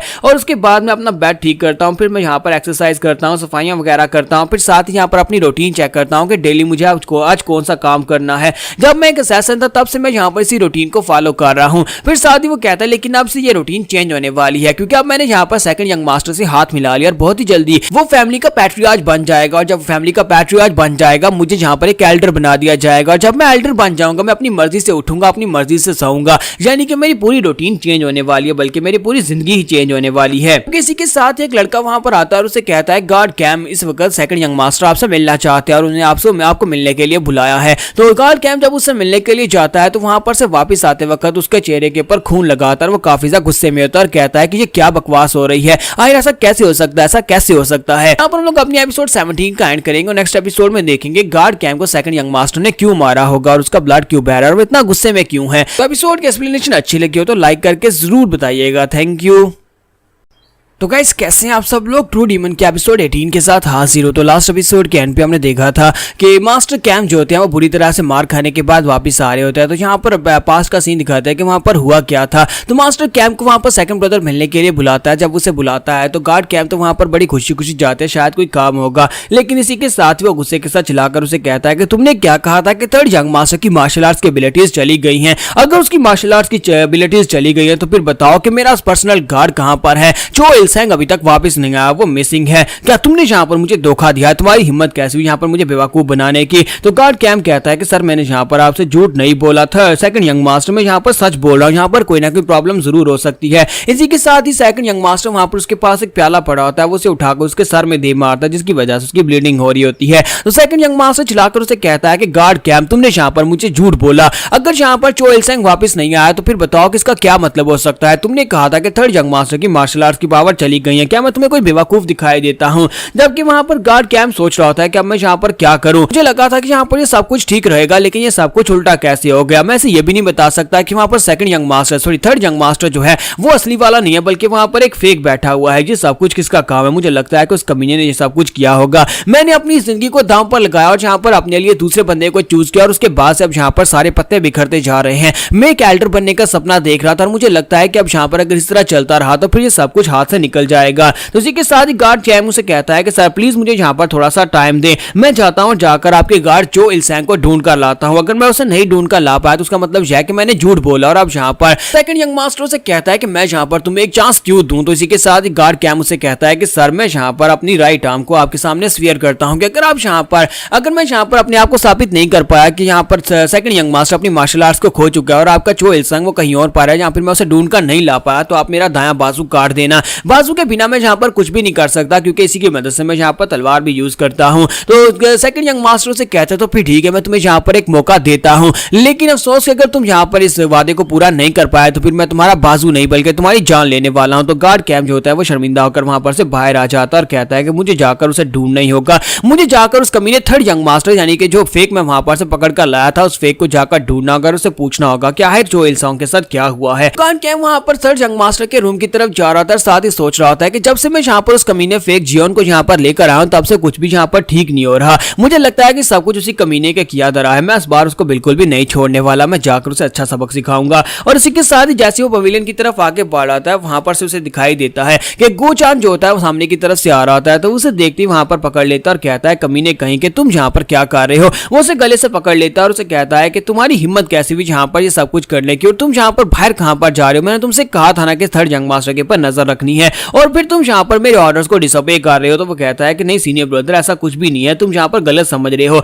तो वो कहता है कि अच्छा, तो मैं यहाँ पर गलत समझ रहा हूँ, फिर तुम कहाँ पर जा रहे हो? क्या तुम उसके साथ मिलकर ये सब कुछ कर रहे हो? क्या तुमने उसके साथ हाथ मिला लिया है? मैंने कहा था कि उसके रूम के बाहर ही रहना, फिर तुम यहाँ पर उसके पवेलियन के बाहर क्या कर रहे हो? और जब उसने उसका कॉलर पकड़ रखा था, उसके कॉलर के अंदर से उसे एक बुक दिखाई देती है। ये वही मार्शल आर्ट्स की बुक होती है जो कि इनके फैमिली का हेयरलूम है। तो वो उस बुक को निकालता और कहता है कि ये क्या, ये बुक तुम्हारे पास कहां से आई? जब किसी के साथ ही गोचन चलाकर उसे कहता है कि सीनियर ब्रदर, इसे छोड़ दो, इसे मत पकड़ो। लेकिन जैसे ही वो उस बुक को देखता है, उसे और भी ज्यादा यकीन हो जाता है, क्योंकि वो would heart sword transformation technique होती है जो कि इनकी फैमिली की स्पेशल टेक्निक होती है, यानी सीक्रेट मैनुअल होता है। तो वो बहुत ज्यादा गुस्सा हो जाता है और कहता है, गोचान, तुमने यहाँ पर मुझे धोखा दिया है, मुझे यकीन नहीं हो रहा कि तुमने यहाँ पर मुझे धोखा दिया। और गोचान बेचारे की तो वाट लग गई। वो उसे बहुत ही बुरी तरह से पीटता है और पीटने के बाद से घसीटता हुआ पवेलियन के अंदर लेकर आता है, जहां पर थर्ड यंग मास्टर का रूम होता है। तो सभी के सामने वो उसे घसीटता है, वहां पर लेकर आता है, दरवाजे को किक मारता है और वहां पर अंदर उसे फेंक देता है। और थर्ड यंग मास्टर वहां पर जियोन उसके सामने खड़ा होता है। तो जियोन जब वहां पर उसकी तरफ देखता है, गोचान की तरफ, तो उसे कहता है, गॉड कैम वेलकम, काफी दिनों के बाद यहाँ पर तुम वापिस आए हो। तो गॉड कैम उसे कहता है कि सबका क्या मतलब है? जियोन उसे कहता है कि क्या मतलब है, कि क्या मतलब है, मुझे कुछ भी नहीं पता। तो वो उसे कहता है कि तुम्हें क्या लगता है कि मैं यहाँ पर कोई बेवकूफ हूँ? वो दरवाजा बंद करता है और कहता है कि मैं इस बार तुम्हें बिल्कुल भी नहीं छोड़ूंगा, तुम्हें सब कुछ एक्सप्लेन करना होगा। तो उसी के साथ ही गॉड कैम आके बढ़ता है और उसे कहता है कि मैंने यहाँ पर तुम्हें शुरुआत से बताया था कि मेरे रास्ते में मत आना और मुझसे पंगा बिल्कुल भी मत लेना। और इसी के साथ उसका गला पकड़ता है और उसे पीछे दीवार के साथ पटकाता है और उसे कहता है, मैंने तुमसे कहा भी था कि अगर तुमने कुछ भी उल्टा सीधा किया तो फिर मैं तुम्हें मार डालूंगा, और अब यहाँ पर तुमने कुछ उल्टा सीधा कर दिया है। तो वो उसे कहता है, क्या मैंने यहाँ पर कुछ उल्टा किया है? तो वो कहता है कि हाँ, यहाँ पर तुमने उल्टा किया है, आप अपनी बकवास करना बंद करो, मेरे सामने यहाँ पर ताकि नौटंकी मत करो, मुझे पता है कि तुम कितने कमीने हो। तो इसी के साथ ही गार्ड कैम उसे कहता है कि अब जल्दी से बताओ कि तुमने सेकंड ब्रदर के पर्सनल गार्ड चो इल सैंग के साथ क्या किया है, वो कहां पर है? तुम्हारा जियोन उसे कहता है कि मुझे नहीं पता कि तुम किसकी बात कर रहे हो। तो वो कहता है कि नौटंकी करना बंद करो, मुझे बताओ कि चो इल सैंग कहां पर है। जियोन कहता है कि तुम यहाँ पर देख सकते हो कि मैं कितना कमजोर हूं, मैं यहाँ पर क्या कर सकता हूँ, वो एक प्रोफेशनल मार्शल आर्टिस्ट है और मेरे पास तो मार्शल आर्ट्स की ट्रेनिंग भी नहीं है, फिर मैं चो इल सैंग के साथ क्या कर सकता हूँ, तुम यहाँ पर मुझसे क्या एक्सपेक्ट करते हो? तो गार्ड कैम भी उसकी बात सुनने के बाद सोच रहा होता है, ये बात तो वाकई में सच है कि ये लड़का यहाँ पर मार्शल आर्ट्स नहीं यूज कर सकता, लेकिन इसके बावजूद मुझे यहाँ पर इतना कुछ अजीब क्यों महसूस हो रहा है? कि हमारा जियोन मुसलसल आगे से वहां पर डेविलिश स्माइल दे रहा होता है और साथ ही उसे कहता है कि ये बात तुम भी अच्छी तरह से जानते हो कि यहाँ पर इस फैमिली का जो थर्ड सन है उसके पास मार्शल आर्ट्स की ट्रेनिंग नहीं है। अगर उसके पास मार्शल आर्ट्स ही नहीं है तो फिर वो यहाँ पर चो इल सैंग को कैसे मार सकता है? तो गार्ड किम जैसे उसके ये लफ्ज सुनता है वो काफी हैरान होता है और कहता है कि ये वाले सेम लफ्ज तो मैंने वहां पर सेकंड यंग मास्टर के सामने बोले थे और उसे कहा था कि थर्ड यंग मास्टर अपनी सारी की सारी मार्शल आर्ट्स प्रोग्रेस खो चुका है। तो वो कहता है कि इसका मतलब यह है कि ये सब कुछ तुम ही ने किया है। और इसी के साथ ही वो वहां पर अपने पास से नाइफ निकाल लेता है और कहता है, कमीने कहीं का मैं तुम्हें मार डालूंगा, तुमने चो इल सैंग को मार डाला और चो इल सैंग को मारने के बाद अब यहाँ पर तुम यहाँ पर मेरे सामने नौटंकी किए जा रहे हो। और इसी के साथ ही जियोन उसे कहता है कि ये क्या, तुम यहाँ पर क्या करने वाले हो? क्या तुम मुझे मार डालोगे? तुमने यहाँ पर अपनी साइड्स को बड़ी तेजी के साथ स्विच किया, पहले तुम यहाँ पर मुझे लेकर आए, लेकिन उसके बाद अब तुम यहाँ पर सेकंड यंग मास्टर के पास चले गए, लेकिन अब यहाँ पर फेक मर चुका है, फेक के मरने के बाद अब यहाँ पर मैं हूँ। मैंने यहाँ पर क्योंकि सेकंड यंग मास्टर के पर्सनल गार्ड को मार दिया है, इसका मतलब यह है कि सारे के सारा इल्जाम तुम्हारे ऊपर आने वाला है, क्योंकि तुमने जाकर उसे कहा था कि थर्ड यंग मास्टर के पास उसकी मार्शल आर्ट्स नहीं है। इसका मतलब यह है कि तुम भी सब में शामिल हो और वो तुम्हारे ऊपर ही सारा इल्जाम लगाएगा। तो इसी के साथ ही गार्ड कैम जो होता है अपना ब्लेड घुमाकर उसके कंधे के अंदर दंसा देता है, वहां पर उसके ऊपर अटैक करना स्टार्ट करता है और उसे पीछे की तरफ गिरा देता है। तो हमारा जियोन अपने कंधे पे हाथ रखकर बैठा होता है, जबकि इसी के साथ ही गार्ड कैम वहीं पर नीचे गिर जाता है और सोच रहा होता है कि इसकी बात वाकई में सच है, सेकंड यंग मास्टर सारे का सारा शक मेरे ऊपर ही करने वाला है। तो वो उसे कहता है कि 3 साल के लिए मैं यहाँ पर अपनी रगड़ता रहा, 3 साल के लिए मैं यहाँ पर इन सभी के लिए सारे काम करता रहा। मेरे पैदा होने के बाद मेरे पेरेंट्स मर गए और उनके मरने के बाद जब मैं यहाँ पर ऑर्फन था, उसके बाद मैंने एक असैसिन ऑर्गेनाइजेशन को ज्वाइन किया, मैं एक असैसिन की ड्यूटी करता रहा, लेकिन मुझे वो काम बिल्कुल पसंद नहीं था। और उसके बाद से इस सेक्टर में मैंने जैसे तैसे करके अपनी पोजीशन बनाई और यहाँ पर पूरे 3 साल के लिए इन सभी के काम करता रहा, यहाँ तक इनके जूते भी उठाता रहा हूँ ताकि एक दिन मैं यहाँ पर एक एल्डर बन सकूँ। जब मेरे पास मौका था, लेकिन तुम्हारी वजह से वो सारे का सारा मौका मेरे हाथ से निकल गया। और तुम्हें क्या लगता है कि मैं 3 साल की अपनी मेहनत को ऐसे जाने दूंगा? उसे कहता है कि अब जबकि यहाँ पर सेकंड यंग मास्टर का गार्ड मर चुका है तो वो तो मुझे यहाँ पर मार ही डालेगा, तो अगर मैं यहाँ पर मरने वाला हूँ तो फिर मैं तुम्हें क्यों छोड़ दूं, मैं तुम्हें भी यहाँ पर मार डालूंगा। मेरे पास और कोई भी ऑप्शन नहीं है, मुझे यहाँ पर तुम्हें मारकर भागना होगा, मैं यहाँ पर तुम्हें मारकर भाग जाऊंगा। और इसी के साथ ही वो कहता है कि अब तुम यहाँ पर मरने वाले हो। फिर साथ ही वो कहता है नहीं मुझे याद आया। फिर साथ ही वो आगे बढ़ता है और उसे कहता है कि तुमने यहाँ पर चो इल सैंग को तो मार दिया है, उसके मरने के बाद हम लोग यहाँ पर कुछ भी नहीं कर सकते, लेकिन मुझे लगता है कि हम लोग यहाँ पर एक चीज को रिप्लेस कर सकते हैं। वो उसे कहता है कि जल्दी से बताओ कि वो सीक्रेट मैनुअल का दूसरा हिस्सा कहाँ पर है, क्योंकि वहां पर 2 बुक्स थी। वो एक बुक को अपने पास से निकालता और कहता है कि तुम्हें ये बुक मुझे नहीं पता कहां पर से मिली, लेकिन अगर तुम इस सीक्रेट मैनुअल का दूसरा हिस्सा मुझे दे देते हो तो वो दोनों सीक्रेट मैनुअल जाकर मैं सेकंड यंग मास्टर को दे दूंगा और उसके बाद वो खुश हो जाएगा और चोएल सेंग की मौत को भूल जाएगा और मुझे दोबारा से एक्सेप्ट कर लेगा। तो वो उसे कहता है अब जल्दी से बताओ कि तुम्हें यहाँ पर इस दूसरी बुक को कहाँ पर रखा है। तो वो कहता है कि मुझे नहीं पता। तो गार्ड कैम कहता है कि अपनी बकवास बंद करो, तो लगता नहीं है कि तुम यहाँ पर सिचुएशन को समझ रहे हो। मैं यहाँ पर तुम्हें वाकई में मार डालूंगा अगर तुमने यहाँ पर मुझे नहीं बताया। तो यहाँ पर हम लोग अपनी एपिसोड का एंड करेंगे और नेक्स्ट एपिसोड में देखेंगे इन दोनों में से कौन मरेगा। तो एपिसोड की एक्सप्लेनेशन अच्छी लगी हो तो लाइक करके जरूर बताइएगा। Thank you. तो गाइस कैसे हैं आप सब लोग। ट्रू डीमन के एपिसोड 19 के साथ हाजिर हो। तो लास्ट एपिसोड के एंड पे हमने देखा था गार्ड कैम जो होता है अपना वेपन निकाल लेता है और हमारे जियोन से कहता है कि जल्दी से बताओ कि तुमने यहाँ पर उस दूसरी बुक को कहाँ पर रखा है। अगर तुम दूसरी बुक मुझे दे देते हो तो मैं तुमसे वादा करता हूँ कि मैं तुम्हें जिंदा छोड़ दूंगा। तो उसी के साथ हमारा जियोन उसे कहता है कि मेरे पास यहाँ पर दूसरी बुक नहीं है, जबकि गार्ड कैम उसे कहता है कि मैं यहाँ पर बहुत ज्यादा सब्र से काम ले रहा हूँ लेकिन मेरे पास इतना सब्र नहीं बचा, अब जल्दी से बता दो वरना मैं वाकई में तुम्हें मार डालूंगा। तुम्हारा जियोन उसे कहता है अच्छा ठीक है मैं तुम्हें देने को तैयार हूँ। और इसी के साथ गार्ड कैम वहां पर सोच रहा था कि ये लड़का मेरे सामने कुछ ज्यादा ही ऑलमाइटी बनने की कोशिश कर रहा था, लेकिन असल में ये है तो एक छोटा बच्चा ही। मैंने यहाँ पर प्रेशर डाला तो ये मान गया और इसी के साथ वो कहता है कि चलो जल्दी से अब यहाँ पर मुझे वो बुक दे दो। तो उसके सामने अपना हाथ करता है और कहता है कि बुक निकाल कर मुझे दो। तो इसी के साथ ही जोन अपना हाथ उसके हाथ के ऊपर रख देता है। इस बात से गार्ड कैम बहुत ज्यादा हैरान होता है और कहता है क्या यहाँ पर कोई मजाक हो रहा है। तुम्हारा जोन उसे कहता है कि तुम्हें जो चाहिए था मैंने तुम्हें दे दिया, मैं तुम्हें सीक्रेट मैनुअल दे रहा जो तुम्हें मुझसे चाहिए था, क्योंकि वो जो कुछ भी था वो सब कुछ अब मेरे दिमाग में है। मैंने उस पूरे के पूरे को याद कर लिया और साथ ही बाकी के हिस्से को जला दिया है। ये बात सुनने के बाद गार्ड कैम कहता है कि तुम्हारी हिम्मत कैसे हुई यहाँ पर ये वाली बात करने की। और इसी के साथ ही हमारा जियोन जो होता है उसका हाथ वहां पर कस के पकड़ लेता है और उसे कहता है कि गार्ड कैम तुम्हारा बहुत बहुत शुक्रिया यहाँ पर खुद मेरे हाथ में अपना हाथ देने के लिए, क्योंकि साथ ही वो अट्रैक्शन आर्ट को यूज करते हुए उसकी बॉडी के अंदर से उसकी एनर्जी को एब्जॉर्ब करना शुरू कर देता है और उसका हाथ उसके हाथ के साथ चिपक जाता है। गार्ड कैम कहता है कि ये तुम क्या कर रहे हो और वो इस बात से बहुत ज्यादा हैरान होता है और कहता है कि ये कम लड़का मेरी एनर्जी को एब्जॉर्ब कर रहा है, ऐसा कैसे हो सकता है, ये मेरी एनर्जी को कैसे एब्जॉर्ब कर सकता है, इसके पास कोई मार्शल आर्ट्स नहीं है, फिर यहाँ पर एनर्जी को एब्जॉर्ब नहीं कर सकता। जबकि मेरा जियोन वहां पर सोच रहा था कि मैं यहाँ पर यही सोच रहा था कि मैं इस टेक्निक को किसके ऊपर यूज करूं, मैं जिंदा सब्जेक्ट के ऊपर इस टेक्निक को यूज करना चाहता था और फाइनली तुम यहाँ पर खुद ही आ गए। और इसी के साथ ही वो वहां पर जोर जोर से हंसना शुरू कर देता और कहता है कि तुम यहाँ पर मेरे पहले टेस्ट सब्जेक्ट हो जिसके ऊपर मैं यहाँ पर इस टेक्निक को यूज कर रहा हूँ कि मैं किसी जिंदा इंसान की बॉडी के अंदर से उसकी एनर्जी को एब्जॉर्ब कर सकता हूँ या नहीं। तो मैं इसके लिए तुम्हारा बहुत ज्यादा ग्रेटफुल हूँ, तुम्हारा बहुत बहुत शुक्रिया। जबकि इसी के साथ ही गार्ड कैम अपना ब्लेड उठाता है और उसे कहता है कि मुझे छोड़ो और साथ ही वो उसके बाजू के अंदर अपना ब्लेड मारना शुरू कर देता है। वो बार बार अपने डैगर के साथ उसके बाजू के ऊपर अटैक कर रहा होता है लेकिन हमारे जियोन को वहां पर दर्द का एहसास नहीं हो रहा होता। हालांकि उसे बहुत सारे कट्स लग रहे होते हैं लेकिन वो बिल्कुल भी वहां पर हिलता भी नहीं है और उसकी एनर्जी को एब्जॉर्ब करते जाता है। जहां तक कि गार्ड कैम जो होता है अपनी इंटरनल एनर्जी को यूज करते हुए उसे पीछे की तरफ धक्का देता है और साथ उसे एक जबरदस्त किक मारकर पीछे दीवार के साथ पटका देता है और अपने आप को वहां पर पूरी तरह से ड्राई होने से बचा लेता है, क्योंकि अगर वो इस तरह से यहाँ पर उसकी एनर्जी को सक करता रहता तो एंड के ऊपर उसके पास बिल्कुल एनर्जी ही नहीं बचती। तो गार्ड कैम भी इस बात से काफी ज्यादा घबरा जाता है और कहता है कि ये लड़का ये वाकई में एक मॉन्स्टर है। कुछ ही दिनों में ये लड़का इस हद तक पहुंच चुका है कि ये मेरी एनर्जी को चोरी कर सकता है। जियोन वहां पर उसे कहता है तो अब फाइनली मुझे समझ आई कि फर्स्ट रेट के मार्शल आर्टिस्ट कितने स्ट्रांग होते हैं। तुम तो वाकई में एक फर्स्ट रेट के मार्शल आर्टिस्ट हो। मुझे लगता है कि मुझे यहाँ पर अपने आप को और ज्यादा बेहतर बनाना होगा। साथ ही वो कहता है मुझे लगता है कि अब यहाँ पर मेरे पास और कोई चॉइस ही नहीं है, मुझे यहाँ पर कोई और तरीका ढूंढना होगा तुम्हें मारने के लिए। और ये बात सुनने के बाद गार्ड कैम कहता है कि तुम्हें क्या लगता है कि तुम यहाँ पर किसी छोटी मोटी ट्रिक को यूज करके मुझे मार पाओगे? क्या तुम यहाँ पर मुझे मार सकते हो? तुम्हारे जैसे इस लायक नहीं है कि मुझे मार सके। और इसी के साथ ही वो फिर से अपनी वेपन को लेकर उसके ऊपर अटैक करने के लिए आगे बढ़ता है। वो बड़ी तेजी के साथ भागता हुआ अपना वेपन लेकर उसके करीब पहुंच जाता है, जबकि दूसरी तरफ से हमारा जियोंग जो होता है वो अपने डिमोनिक मॉन्क से कहता है कि डीमन मॉन्क चलो जल्दी से आगे बढ़ो, इसका हाथ पकड़ लो। डीमन मॉन्क जो होता है बड़ी तेजी के साथ वहां पर से बाहर निकलता है और उसका हाथ पकड़ लेता है। जब उसका हाथ पकड़ लेता है तो इसी के साथ ही गार्ड कैम कहता है कि यहाँ पर अचानक से हुआ क्या, मेरा हाथ अपने आप कैसे रुक गया, मैं आगे क्यों नहीं बढ़ा। और उसका ब्लेड भी उसके हाथ से छूट जाता है और उसका ब्लेड जो होता है वो जियोन के हाथ में आ जाता है। हमारा जियोन उसे कहता है कि तुमने कहा था कि मैं यहाँ पर गंदी ट्रिक्स को चल रहा हूँ, तो मैं यहाँ पर तुम्हें एक और अपनी गंदी ट्रिक दिखाने वाला हूँ। लेकिन अफसोस कि तुम इस ट्रिक को देख नहीं सकते, क्योंकि वहां पर उसका डीमन मॉन्क होता है। डीमन मॉन्क ने उसका हाथ पकड़ रखा होता है और उसका हाथ पकड़कर वहां पर उसको दबा रहा होता है और इस बात से वो बहुत ज्यादा हैरान हो रहा होता है। तो गार्ड कैम कहता है कि यहाँ पर हो क्या रहा है। तुम्हारा जियोन उसे कहता है कि मैं यहाँ पर तुम्हारी चीजें तुम्हें वापस करना चाहता हूँ, तुम्हारा ब्लेड और साथ में तुम्हारी इंटरनल एनर्जी। और इसी के साथ हमारा जियोन जो होता है अपने हाथ के अंदर इंटरनल एनर्जी को रिलीज करता है, की पावर को रिलीज करता है और उस ब्लेड के अंदर इम्ब्यूट करने के बाद उस ब्लेड को उसकी बॉडी के अंदर धंसा देता है। तो वो उसे कहता है कि ये लो, ये दोनों चीजें तुम्हारी थी और मैंने ये दोनों चीजें तुम्हें वापस कर दी हैं।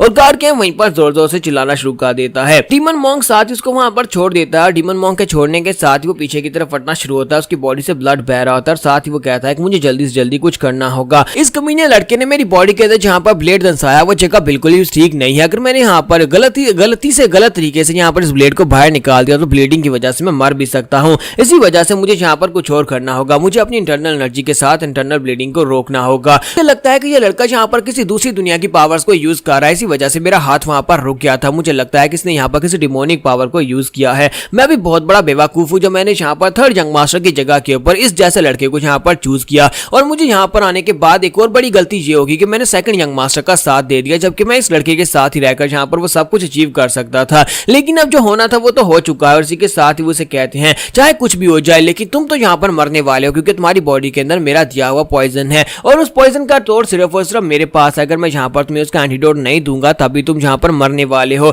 तुम्हारा जीवन जो होता है आगे से हंसना शुरू कर देता है और कहता है कि अच्छा ठीक है फिर चलो यहाँ पर उस पॉइजन का एक्टिवेट करो और मुझे यहाँ पर मार कर दिखाओ। और इसी के साथ ही गार्ड कैम कहते हैं कि ये लड़का यहाँ पर क्या सोच रहा है। फिर साथ ही वो कहता है कि मैं यहाँ पर तुम्हारे साथ निगोशिएट करना चाहता हूँ। तो हमारा जीवन कहता है कि मैं तुम्हारे साथ निगोशिएट क्यों करूंगा। तो वो उसे कहता है कि अगर हम लोग यहाँ पर इस तरह फाइट करते रहे तो दोनों यहाँ पर हार जाएंगे। मेरी बॉडी के अंदर तुम्हारा ब्लेड है और मैं अगर इसे गलती से गलत तरीके से निकालता हूँ तो मैं मारा जाऊंगा। तुम्हारी बॉडी के अंदर मेरा पॉइजन है जिसकी वजह से तुम भी यहाँ पर मारे जाओगे अगर मैंने यहाँ पर तुम्हें उसका एंटीडोट नहीं दिया। तो वो उसे कहता है कि मैं यहाँ पर तुम्हें पैसे दूंगा और साथ ही तुम्हें यहाँ पर एंटीडोट भी दूंगा और उसके बाद तुम यहाँ पर से चले जाना। इस बदले में मुझे यहाँ पर वो सीक्रेट मैनुअल दे दो। वो अंदर से सोच रहा होता है कि मैं इस लड़के को बाद में मार डालूंगा और साथ ही उसके मुंह से ब्लड निकलना शुरू हो जाता है। वहीं पर ग्राउंड के ऊपर वो गिर जाता है और कहता है कि ये कैसे हो सकता है, मेरी बॉडी के अंदर पॉइजन कहां से आ गया। तो गार्ड कैम वहां पर बहुत ज्यादा हैरान हो रहा है। तो वो अपने हाथों की तरफ देखता है, उसे महसूस होता है कि उसके ब्लड के अंदर पॉइजन है। तो वो कहता है कि तुमने यहाँ पर पॉइजन को कब यूज किया। तुम्हारा जीवन उसे कहता है कि अफसोस कि तुम्हारा डैगर जो था तुमने बार बार मेरी बॉडी के अंदर दंसाया था जिसकी वजह से मेरा खून तुम्हारे डैगर के ऊपर लगा हुआ था और जब मैंने तुम्हारा डैगर तुम्हारी बॉडी के अंदर वापस डाला तो मेरा खून तुम्हारे ब्लड के अंदर मिक्स हो गया, क्योंकि मेरा खून बहुत ज्यादा जहरीला है, इसी वजह से तुम्हें पॉइजन मिल गया है। इसके साथ ही हमारा जीवन आगे बढ़ता है, जाकर खिड़की खोल देता है और उसे कहता है कि तुम्हें परेशान होने की जरूरत नहीं है, ये मेरा ब्लड है। मेरा ब्लड पॉइजन जो है ये एक बहुत ही खास पॉइजन है और ये इतनी आसानी के साथ तुम्हारी बॉडी से निकलेगा नहीं। तो ये बात सुनने के बाद गार्ड कैम उसे कहता है कि इस बात का क्या मतलब है। तुम्हारा जीवन उसे कहता है कि तुम यहाँ पर मेरे पॉइजन से मरने वाले हो और साथ ही वो उसे उस बारे में बताता है कि तुमने यहाँ पर ये कहा था कि तुम्हारा पॉइजन मेरी बॉडी के अंदर है और तुम यहाँ पर मुझे एंटीडोट दे रहे थे, लेकिन असल में मुझे यहाँ पर किसी एंटीडोट की जरूरत है ही नहीं। मैं बचपन से अपने ग्रैंडफादर के साथ माउंटेन के ऊपर जड़ी बूटियां इकट्ठी करता रहा और मुझे पता था कि तुमने इस पॉइजन को कौन कौन सी जड़ी बूटी को मिक्स करके बनाया है और वो सारी की सारी जड़ी बूटियां मैं पहले अपनी जिंदगी में बहुत बार इस्तेमाल कर चुका हूँ। इसी वजह से अब कोई भी पॉइजन मेरे पर काम नहीं करता, यहाँ तक कि मेरा अपना ब्लड यहाँ पर एक बहुत ही लीथल पॉइजन बन चुका है। और साथ ही वो से कहता है कि तुम्हें पता है कि मैंने यहाँ पर विंडो क्यों ओपन की है। मैंने यहाँ पर तुम्हारे लिए विंडो को ओपन किया है ताकि तुम यहाँ पर जल्दी ना मरो, क्योंकि जितना ज्यादा तुम अपनी बॉडी को ठंडा रखोगे मेरा पॉइजन उतना ही कम तुम्हारे पर असर करेगा, लेकिन इवेंचुअली तुम्हें यहाँ पर मरना तो पड़ेगा ही। और इसी के साथ ही वो अपना हाथ आगे बढ़ाता है और उसे कहता है कि जॉन प्लीज यहाँ पर मुझे छोड़ दो, मेरे पर तरस खाओ।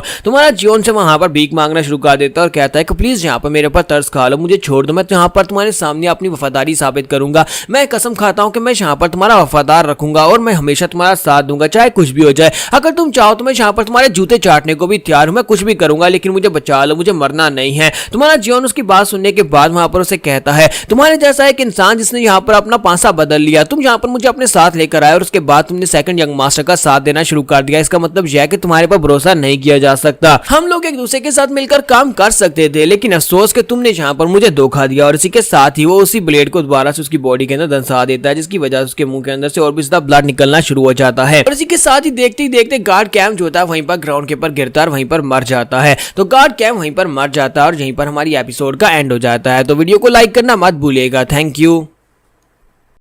तो गाइस कैसे हैं आप सब लोग। ट्रू डीमन के एपिसोड 20 के साथ हाजिर हो। तो लास्ट एपिसोड के एंड पे हमने देखा था कि जैसे तैसे करके हमारा जीवन जो होता है वो गार्ड कैम को मार डालता है और गार्ड कैम के मरने के बाद वो ब्लेड जो होता है उसकी बॉडी के अंदर दंसा होता है। तो हमारा जीवन कहता है कि चलो शुक्र है कि मैंने यहाँ पर एक मुश्किल तो हल कर ली। यहाँ पर अभी मुझे काफी ज्यादा दर्द हो रहा है क्योंकि इसने अपने ब्लेड के साथ मेरी बॉडी को बहुत ही बुरी तरह से पियर्स किया था। और इसी के साथ ही वो कहता है कि चलो देखते हैं कि अब यहाँ पर और क्या है। और साथ ही वो उसके पास से बुक भी वापस ले लेता है, जो बुक यहाँ पर वो गोचान के पास से छीन कर लेकर आया था। और इसी के साथ वो कहता है कि शुक्र है कि यहाँ पर मैं इसको मार पाया हूँ, वरना इसने यहाँ पर मुझे मार देना था और कोई यहाँ पर मेरी रियल आइडेंटिटी को भी नहीं जान पाएगा, क्योंकि सिर्फ और सिर्फ इसी और गार्ड गोचान इन दोनों को मेरी रियल आइडेंटिटी के बारे में पता था। फिर साथ ही वो गोचान की तरफ देखता और कहता है क्या मैं यहाँ पर गार्ड गोचान को भी मार डालूं, क्योंकि इसे मेरी रियल आइडेंटिटी के बारे में पता है। फिर साथ ही वो कहता है नहीं, इसे मारने की जरूरत नहीं है, क्योंकि इसने यहाँ पर सच्चाई नहीं बताई थी। अगर इसने गार्ड कैम को बताना होता तो ये पहले बता सकता था कि मैंने दूसरे मैनुअल को जला दिया है। इसका मतलब यह है कि ये थोड़ा बहुत वफादारी के लायक है और इसी के साथ ही वो उसे कहता है कि चलो जल्दी से उठकर खड़े हो जाओ, मुझे पता है कि तुम होश में हो।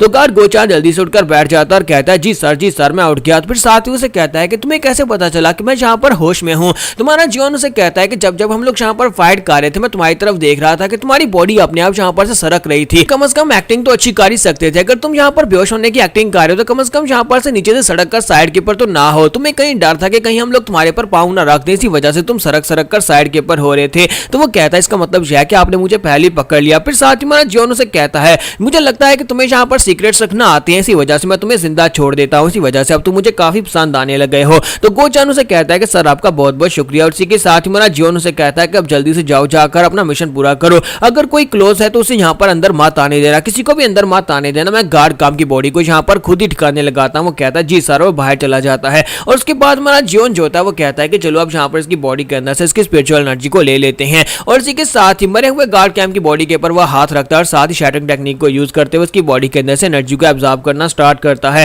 तो हमारा जियोन कहता है कि मुझे महसूस हो रहा है मेरी बॉडी के अंदर एनर्जी आ रही है, लेकिन मुझे वो कोल्ड ऑमनियस एनर्जी अभी भी यहाँ पर बिल्कुल महसूस नहीं हो रही कि वो यहाँ पर मेरी बॉडी के अंदर क्या कर रही है। हमारे जियोन को वहाँ पर वो ब्लैक कलर की एनर्जी भी महसूस हो रही होती है जो कि यहाँ पर गार्ड कैंप की बॉडी के अंदर से निकल रही होती है। तो जियोन कहता है कि मुझे लगता है कि वो डेथ की है जो कि यहाँ पर मरे हुए लोगों की बॉडी के अंदर से निकलती है, या फिर जब लोगों को मारा जाता है तब वो ब्लैक कलर की एनर्जी निकलती है और वो सारी की सारी डेथ की को वहाँ पर एब्जॉर्ब करना शुरू कर देता है। जियोन कहता है कि मैं यहाँ पर महसूस कर रहा हूँ, मुझे यहाँ पर वैसे ही सेम फीलिंग आ रही है जैसे मैंने पहली बार यहाँ पर एनर्जी की को एनर्जी को अपनी बॉडी के अंदर एब्जॉर्ब करते हुए महसूस की थी। और इसी के साथ ही वो की एनर्जी को एब्जॉर्ब करना शुरू करता है और कहता है कि मैं यहाँ पर क्या करूँ, अगर मुझे यहाँ पर और ज्यादा की एनर्जी चाहिए ताकि मैं अपनी कोर बना सकूँ तो क्या मुझे यहाँ पर लोगों को मारते रहना होगा, क्या मैं और बहुत सारे लोगों को मार डालूं तब जाकर मैं उनकी एनर्जी को एब्जॉर्ब करके अपने आप को स्ट्रॉन्ग बना सकता हूँ। फिर साथ ही वहां पर दिखाते हैं कि ब्लू स्पिरिट भी वहां पर से बाहर निकलती है और उसे कहती है कि इवल मॉन्क, मुझे लगता है कि तुम यहाँ पर इस लड़के को देख रहे हो कि ये लड़का किस तरह से यहाँ पर डेथ एनर्जी को कंट्रोल कर रहा है, इसी वजह से यहाँ पर तुम्हें भी कंट्रोल कर पाया है क्योंकि तुम्हारी एनर्जी जो है वो डेथ एनर्जी के साथ रिलेटेड है। मुझे लगता है कि ये लड़का बिल्कुल एक मॉन्स्टर की तरह है। और इसी के साथ ही हमारा जियोन जो होता है वो उठकर खड़ा होता है, अपने हाथों की तरफ देखता है, उसके अंदर से बहुत सारी डेथ एनर्जी निकल रही होती है।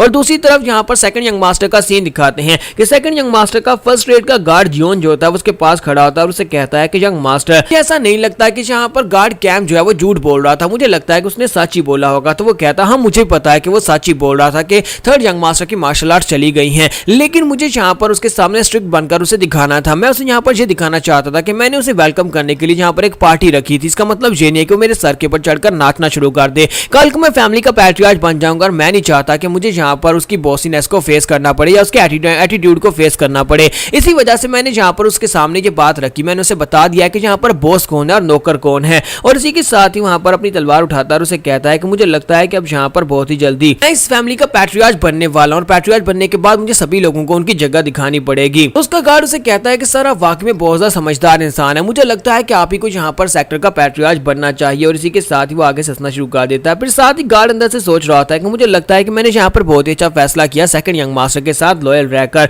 और मुझे लगता है कि यही यहाँ पर फैमिली का नया पैट्रियार्च बनने वाला है क्योंकि यहाँ पर काफी ज्यादा समझदार भी है। और इसी के साथ दरवाजा खुलता है, एक गार्ड भागता हुआ अंदर आता है और कहता है कि सर एक प्रॉब्लम हो गई है। सेकंड यंग मास्टर से कहता है कि अब बताओ कि अब क्या हो गया। तो वो कहता है सर गार्ड कैंप ये गार्ड कैंप के बारे में है। तो वो कहता है गार्ड कैंप का क्या उसने यहाँ पर क्या किया। तो वो कहता है सर गार्ड कैंप ने वहां पर जाकर थर्ड यंग मास्टर को मारने की कोशिश की, थर्ड यंग मास्टर के पैलेस में जाकर उसे मारने की कोशिश की। तो ये बात सुनने के बाद दोनों ही काफी ज्यादा हैरान होते हैं। सेकंड यंग मास्टर कहता है कि गार्ड कैंप तो मेरी उम्मीद से भी ज्यादा बेवकूफ निकला, मैंने कहा था कि उसके पास से जाकर सीक्रेट मैनुअल्स लेकर आए या फिर उसे जाकर पता करे कि मेरा स्पेशल गार्ड कहां पर चला गया, चोइल संग कहां पर चला गया, लेकिन उसने जाकर उसे मारने की कोशिश कर दी। तो कुछ ज्यादा बेवकूफी वाला फैसला हुआ। लेकिन वो गार्ड उनसे कहता है कि सर मेरी बात तो पूरी सुन लिया, असल में यहाँ पर ये नहीं हुआ, असल में हुआ यह है कि उसने जाकर उसे मारने की कोशिश की, लेकिन उसके बाद से गार्ड कैंप का कुछ अता पता नहीं है। लेकिन थर्ड यंग मास्टर ने यहाँ पर सभी के सामने अनाउंस किया है कि सेकंड यंग मास्टर ने गार्ड कैंप को यहाँ पर थर्ड यंग मास्टर को मरवाने के लिए भेजा था। ये सारे का सारा इल्जाम इस वक्त आपके ऊपर लग चुका है और सभी लोग यहाँ पर आपको ही कल्प्रेट समझ रहे हैं। ये बात सुनने के बाद वो बहुत ज्यादा गुस्सा हो जाता है। सेकंड यंग मास्टर अपनी तलवार उठाता है और कहता है कि उस कमीने की इतनी हिम्मत, उसने मेरे पर इल्जाम लगा दिया। ऐसी वो अपनी तलवार लेकर वहां पर से उठता है ताकि जाकर वो थर्ड यंग मास्टर को मार सके। तो वो कहता है मैं जाकर खुद उससे बात करता हूँ अगर उसकी इतनी हिम्मत कैसे हुई। लेकिन उसका सेकंड यंग गार्ड जो होता है उसे वहां पर रोक लेता है और उसे कहता है कि सेकंड यंग मास्टर यहीं पर रुक जाए, प्लीज ऐसा मत करें, आपको जज्बाती होकर फैसला लेने की जरूरत नहीं है। अगर आप इस वक्त वहां पर जाएंगे और जाकर उसके ऊपर अटैक करेंगे ये बात तो फिर सभी लोगों को सच ही लगेगी कि वाकई में आपने यहाँ पर उसे मरवाने की कोशिश की है। सेकंड यंग मास्टर से कहता है तुम यहाँ पर क्या चाहते हो कि मैं हाथ पर हाथ डालकर बैठ जाऊं। यही तो वो चाहता है। मुझे लगता है कि इस वक्त मेरा थर्ड ब्रदर बहुत ज्यादा खुश हो रहा होगा कि मैं यहाँ पर उसके खिलाफ कुछ कर भी नहीं सकता। तो इसी के साथ उसका गार्ड उसे कहता है कि सर मैंने कब कहा कि आप यहाँ पर कुछ ना करें, हम लोग यहाँ पर अपने हाथ क्यों गंदे करें जबकि हमारे लिए कोई दूसरा ये काम कर सकता है। तो वो उसे कहता है कि इस बात का क्या मतलब है। तो इसी के साथ उसका फर्स्ट गार्ड उसे बताता है कि मैं यहाँ पर आपको एक तरीका बताता हूँ जिससे भैंस भी मर जाएगी और लाठी भी नहीं टूटेगी। और इसी के साथ ही वो उसे बताता है कि आपको पता होगा कि गार्ड कैंप जो था कभी एक असैसन रह चुका है और असैसन्स के अंदर एक रूल होता है जिसे एक कोड को फॉलो करते हैं। वो ये होता है कि जब वो किसी मिशन को लेते हैं उस मिशन को पूरा करते हैं हमें बस जाकर उनकी असैसन ऑर्गेनाइजेशन से बात करनी होगी, उनको बताना होगा कि उनका असैसन जो है वो एक मिशन में फेल हो गया। अब जबकि उनका असैसन एक मिशन में फेल हो गया इसका मतलब यह है कि उनकी रेपुटेशन का सवाल है। वो जब किसी बंदे को मारने की ठान लेते हैं तो उसे मार कर ही रहते हैं, चाहे उन्हें यहाँ पर कितने सैक्रिफाइसेस क्यों ना देने पड़े। हालांकि गार्ड कैंप रिटायर हो चुका था लेकिन फिर भी यहाँ पर असैसिन्स जो है वो रूल्स को फॉलो करते हैं और उसकी जगह के ऊपर अगर हम जाकर उनसे कहें कि थर्ड यंग मास्टर ने उनके असैसिन को मार दिया है तो वो लोग इस मिशन को कंटिन्यू करेंगे और इस मिशन को पूरा करने के लिए जरूर आएंगे। मैं जाकर उनसे बात करूंगा। यहाँ पर असैसिन्स की एक बहुत ही स्पेशल टुकड़ी रहती है यहाँ पर हमारे सिटी के अंदर रहती है और उनसे जाकर मैं बात करने वाला। उन्हें फ्लाइंग असैसिन सेक्टर कहते हैं। फ्लाइंग असैसिन सेक्टर के लोगों से जाकर थर्ड यंग मास्टर को मारने की बात करूंगा। तो ये बात सुनने के बाद सेकंड यंग मास्टर से कहता है बहुत ही अच्छी बात है, ठीक है जाओ जाकर उनसे बात करो, ये बहुत ही अच्छा रहेगा अगर वो यहाँ पर मेरे थर्ड ब्रदर को मार डालते हैं। नेक्स्ट सीन जॉन का दिखाया जाता है कि जॉन अपने रूम के अंदर बैठा होता है। वहां पर सारी की सारी स्पिरिचुअल एनर्जी जो कि गार्ड कैंप से उसने ऑब्जर्व की होती है और सारी एनर्जी को अपनी बॉडी के अंदर कोर बनाने के लिए यूज कर रहा होता है। उसे लगता है कि वो यहाँ पर कोर बना पाएगा क्योंकि यहाँ पर उसके पास दोनों सीक्रेट मैनुअल्स थे और दोनों सीक्रेट मैनुअल्स के तरीकों को फॉलो करने के बाद वो यहाँ पर कोर बनाने की कोशिश कर रहा होता है लेकिन वो फेल हो जाता है। सारी एनर्जी कोर के इर्द गिर्द पहुंचने के बाद डिसिपेट हो जाती है और वो कहता है कि ये क्या, मैं यहाँ पर कितनी बार अटेम्प्ट कर चुका हूँ, कितनी बार कोर बनाने की कोशिश कर चुका हूँ लेकिन मैं हर बार फेल हो जाता हूँ। जैसे मैं एंड के ऊपर पहुंचता हूँ जहाँ पर मेरी कोर बनने वाली होती है उस वक्त मैं फेल हो जाता हूँ। मैं कहाँ पर गलती कर रहा हूँ। तो वो गोचान से कहता है गोचान अंदर आओ। तो गोचान अंदर आता है तो वो उससे पूछता है कि मुझे एक बात बताओ कि यहाँ पर मैं अपनी एनर्जी कोर क्यों नहीं बना पा रहा। जब भी मैं यहाँ पर की एनर्जी को अपनी बॉडी में ऑब्जर्व करता हूँ तो बड़ी स्पर्श हो जाती है। क्या तुम्हें इस बारे में कुछ पता है? तो क्या यहाँ पर गार्ड गोचान उसकी कोई मदद कर पाएगा? क्या उसे यहाँ पर उसकी कोर बनाने में कोई मदद कर पाएगा? ये हम लोग नेक्स्ट एपिसोड में देख पाएंगे। एपिसोड की एक्सप्लेनेशन अच्छी लगी हो तो वीडियो को लाइक करना मत भूलिएगा। Thank you.